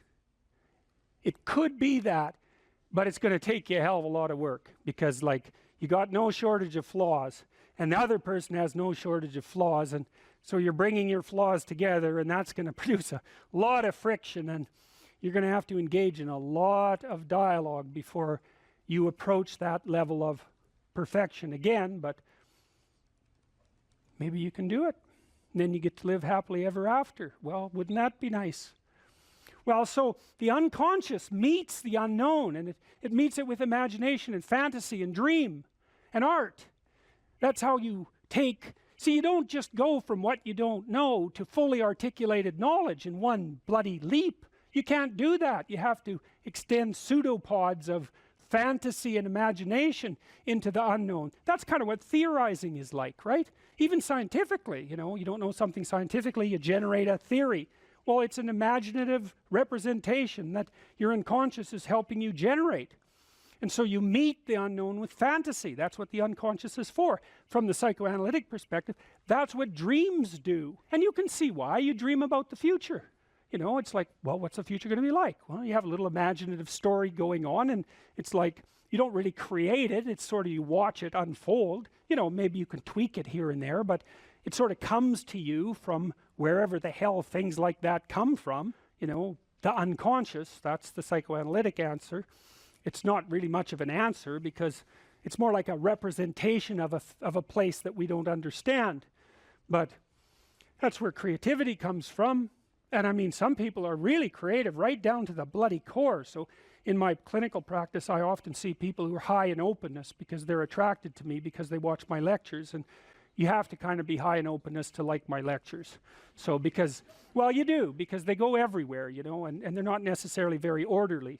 So anyways, lots of my clients are really high in openness, and they're funny people often, especially if they're smart, because sometimes they have the most nihilistic intelligence you can imagine. It's just self-critical and nihilistic and brutally brutal, man, and smart. And so they just criticize themselves out of existence.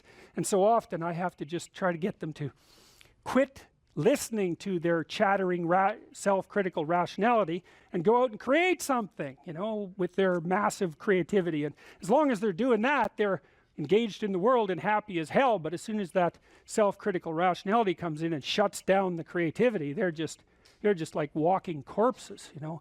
And it's because if you're really open, like you're a tree, and it has some trunks, and you know, your most prominent trait is the most lively trunk. And if you're a creative person and you're not engaging in a creative enterprise, you're like a tree that has had its vitality amputated.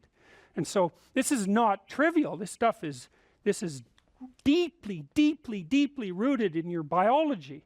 And those are people often who have like dream lives you just can't believe. I have one client, he has like 4 spectacular dreams a week, and most of the time we just spend discussing them. I mean, God. And I had another client who could be lucid in her dreams, which is more common among women. She could ask the damn characters what they represented, and they would tell her. It was like, okay, that was pretty weird. And like a lot of the things they told her were really helpful, and they were not things that she wanted to hear.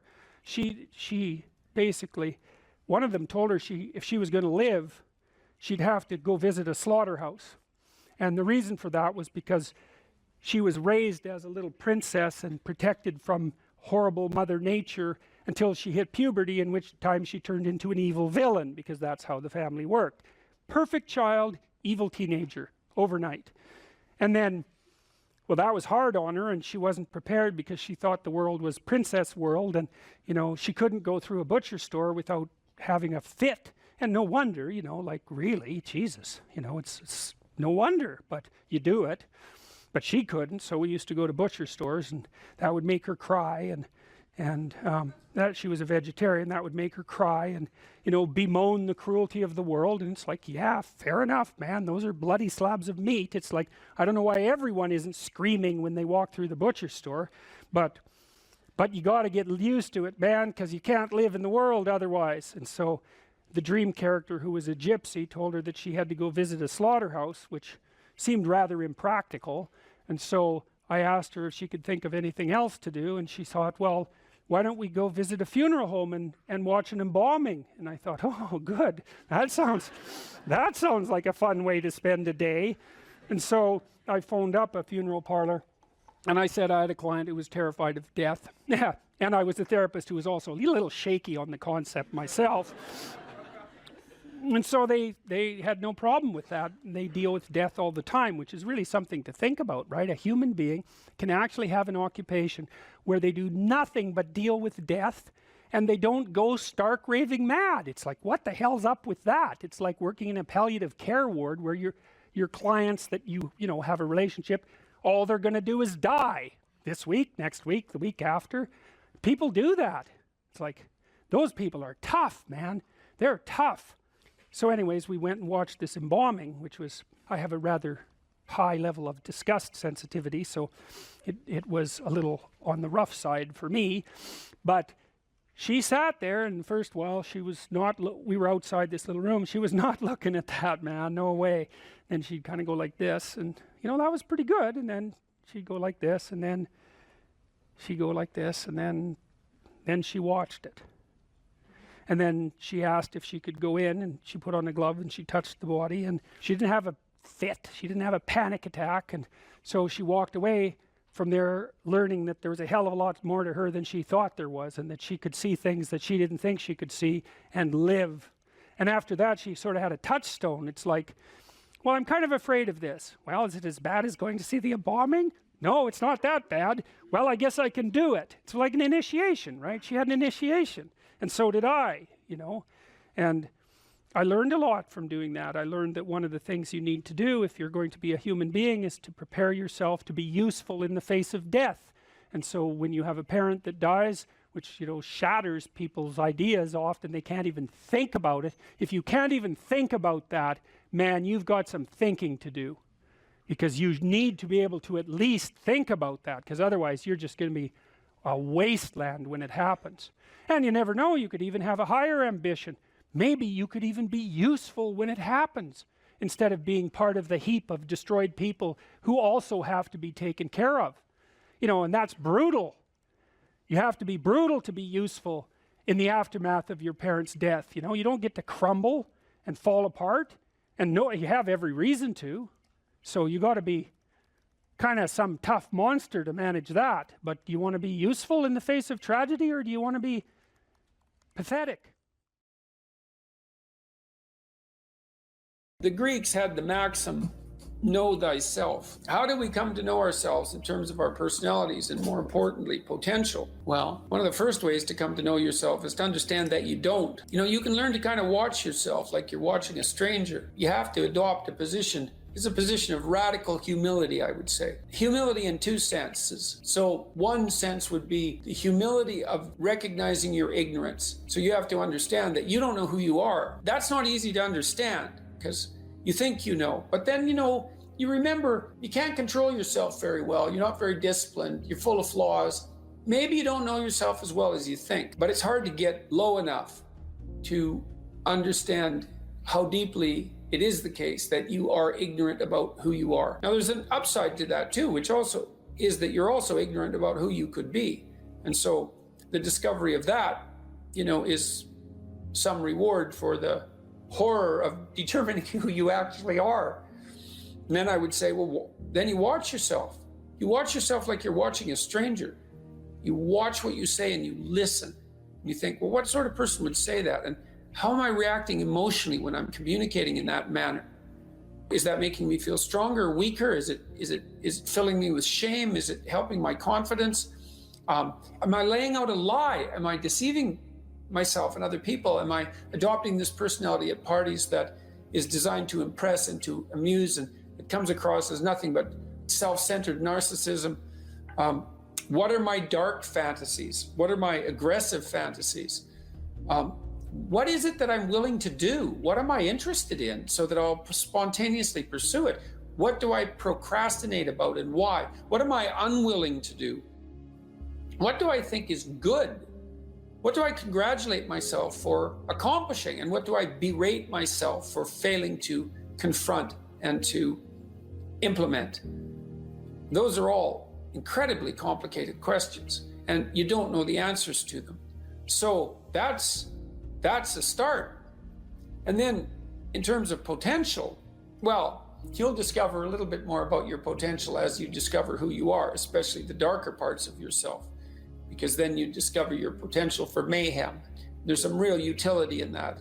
It's actually something that strengthens you, because the first thing that a realization like that can in fact produce is the ambition to incorporate that dangerousness into a higher order personality. And that can make you implacable. That can make you someone who can say no when you need to say no. You know, that can make you someone who won't avoid necessary conflict. And so that's unbelievably useful. And so that's one of the potentials that you might discover. The other thing you do to discover your potential is to, well, you challenge yourself. You know, it's like Rule 4 in my book, 12 Rules for Life, is compare yourself to who you were yesterday and not to who someone else is today. And that's kind of a good way to start this. It's like, well, take a bit of a look at yourself and think about what's not so good that you could improve, that you should improve by your own standards, and that you would improve, you know, and set yourself a little goal. You know, maybe you're not studying at all at your university. Or maybe you're at work and you've got this stack of paper there, you know, and you haven't looked at that damn stack for like a month, and you know that you should be. And you're bothering yourself at night because you're avoiding that. You think, well, I've avoided that stack of paper completely for 1 month. I'm quite a coward when it comes to whatever snakes might be hidden in that stack of paper.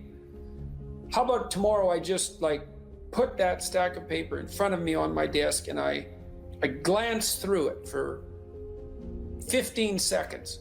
See if I can do that. It's like, well, you set yourself a goal of improvement. You know, it's a humble goal, because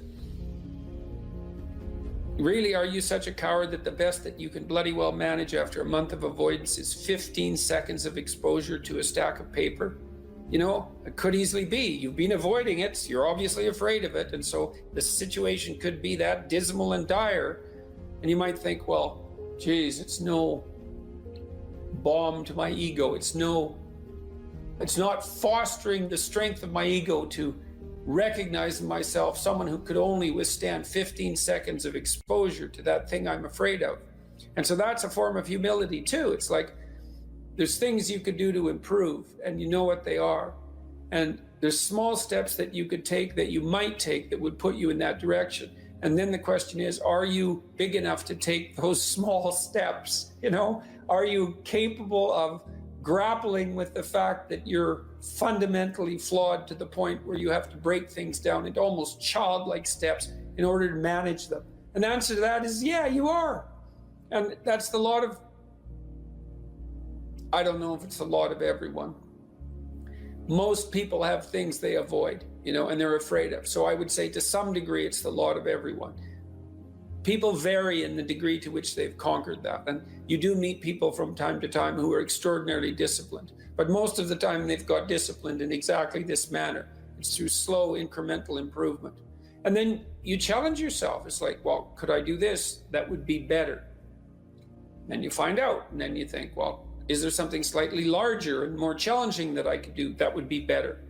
And you try it and you find out. And as you try it and you find out generally you get better at it and you can take on larger and larger challenges. You know, you take responsibility for yourself. That's part of standing up straight with your shoulders back. It's like, take on the world, man, but only at the level that you can manage.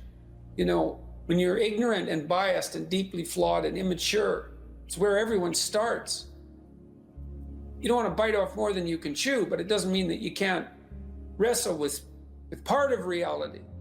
You know, some part that's small enough so that you have a good shot at victory. And to put yourself together, this first steps towards that is to allow yourself to be a fool, right? It's because you don't know what you're doing. You have to admit that. And there's going to be a loss of ego or destruction of ego, arrogant ego that necessarily accompanies that. But you need the loss of that arrogant ego because it's precisely what's interfering with your movement forward. You know, it's part of the adversarial process, mythologically speaking, that stops moral progress. You're too proud of who you think you are to notice what you're like so that you could change properly. You don't want to sacrifice that part of yourself. It's probably associated with some delusion that helps you maintain a positive, although very fragile self-image, you know, in the absence of genuine effort. It's not to be recommended. You know yourself by watching and paying attention. It's watching like you're a snake. A snake watches like cold-bloodedly, with no emotional reaction, just to see what's there. It doesn't allow, symbolically speaking, doesn't allow what is wanted or desired to interfere with what is observed. So you watch yourself like that, as if you don't know who you are. Well, that's the beginning. And then you challenge yourself continually to see how far past yesterday you can push today and tomorrow, and to continually experiment with expanding the domains not only of your competence, but of your ability to increase that competence. And the upper limit to that is proportional to the moral effort that you put into it. The more that's guided by the highest of all possible visions, right? The alliance with the highest of all possible conceivable good.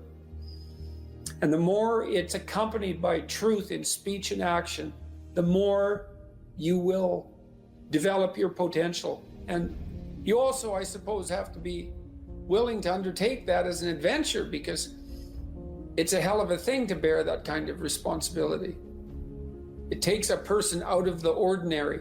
It takes them out of themselves. And there's an alienation and an isolation that goes along with that, and a great sorrow, all of that together. But there's deep meaning to be had in it, and there isn't anything better that you can do. So that's the answer to that question.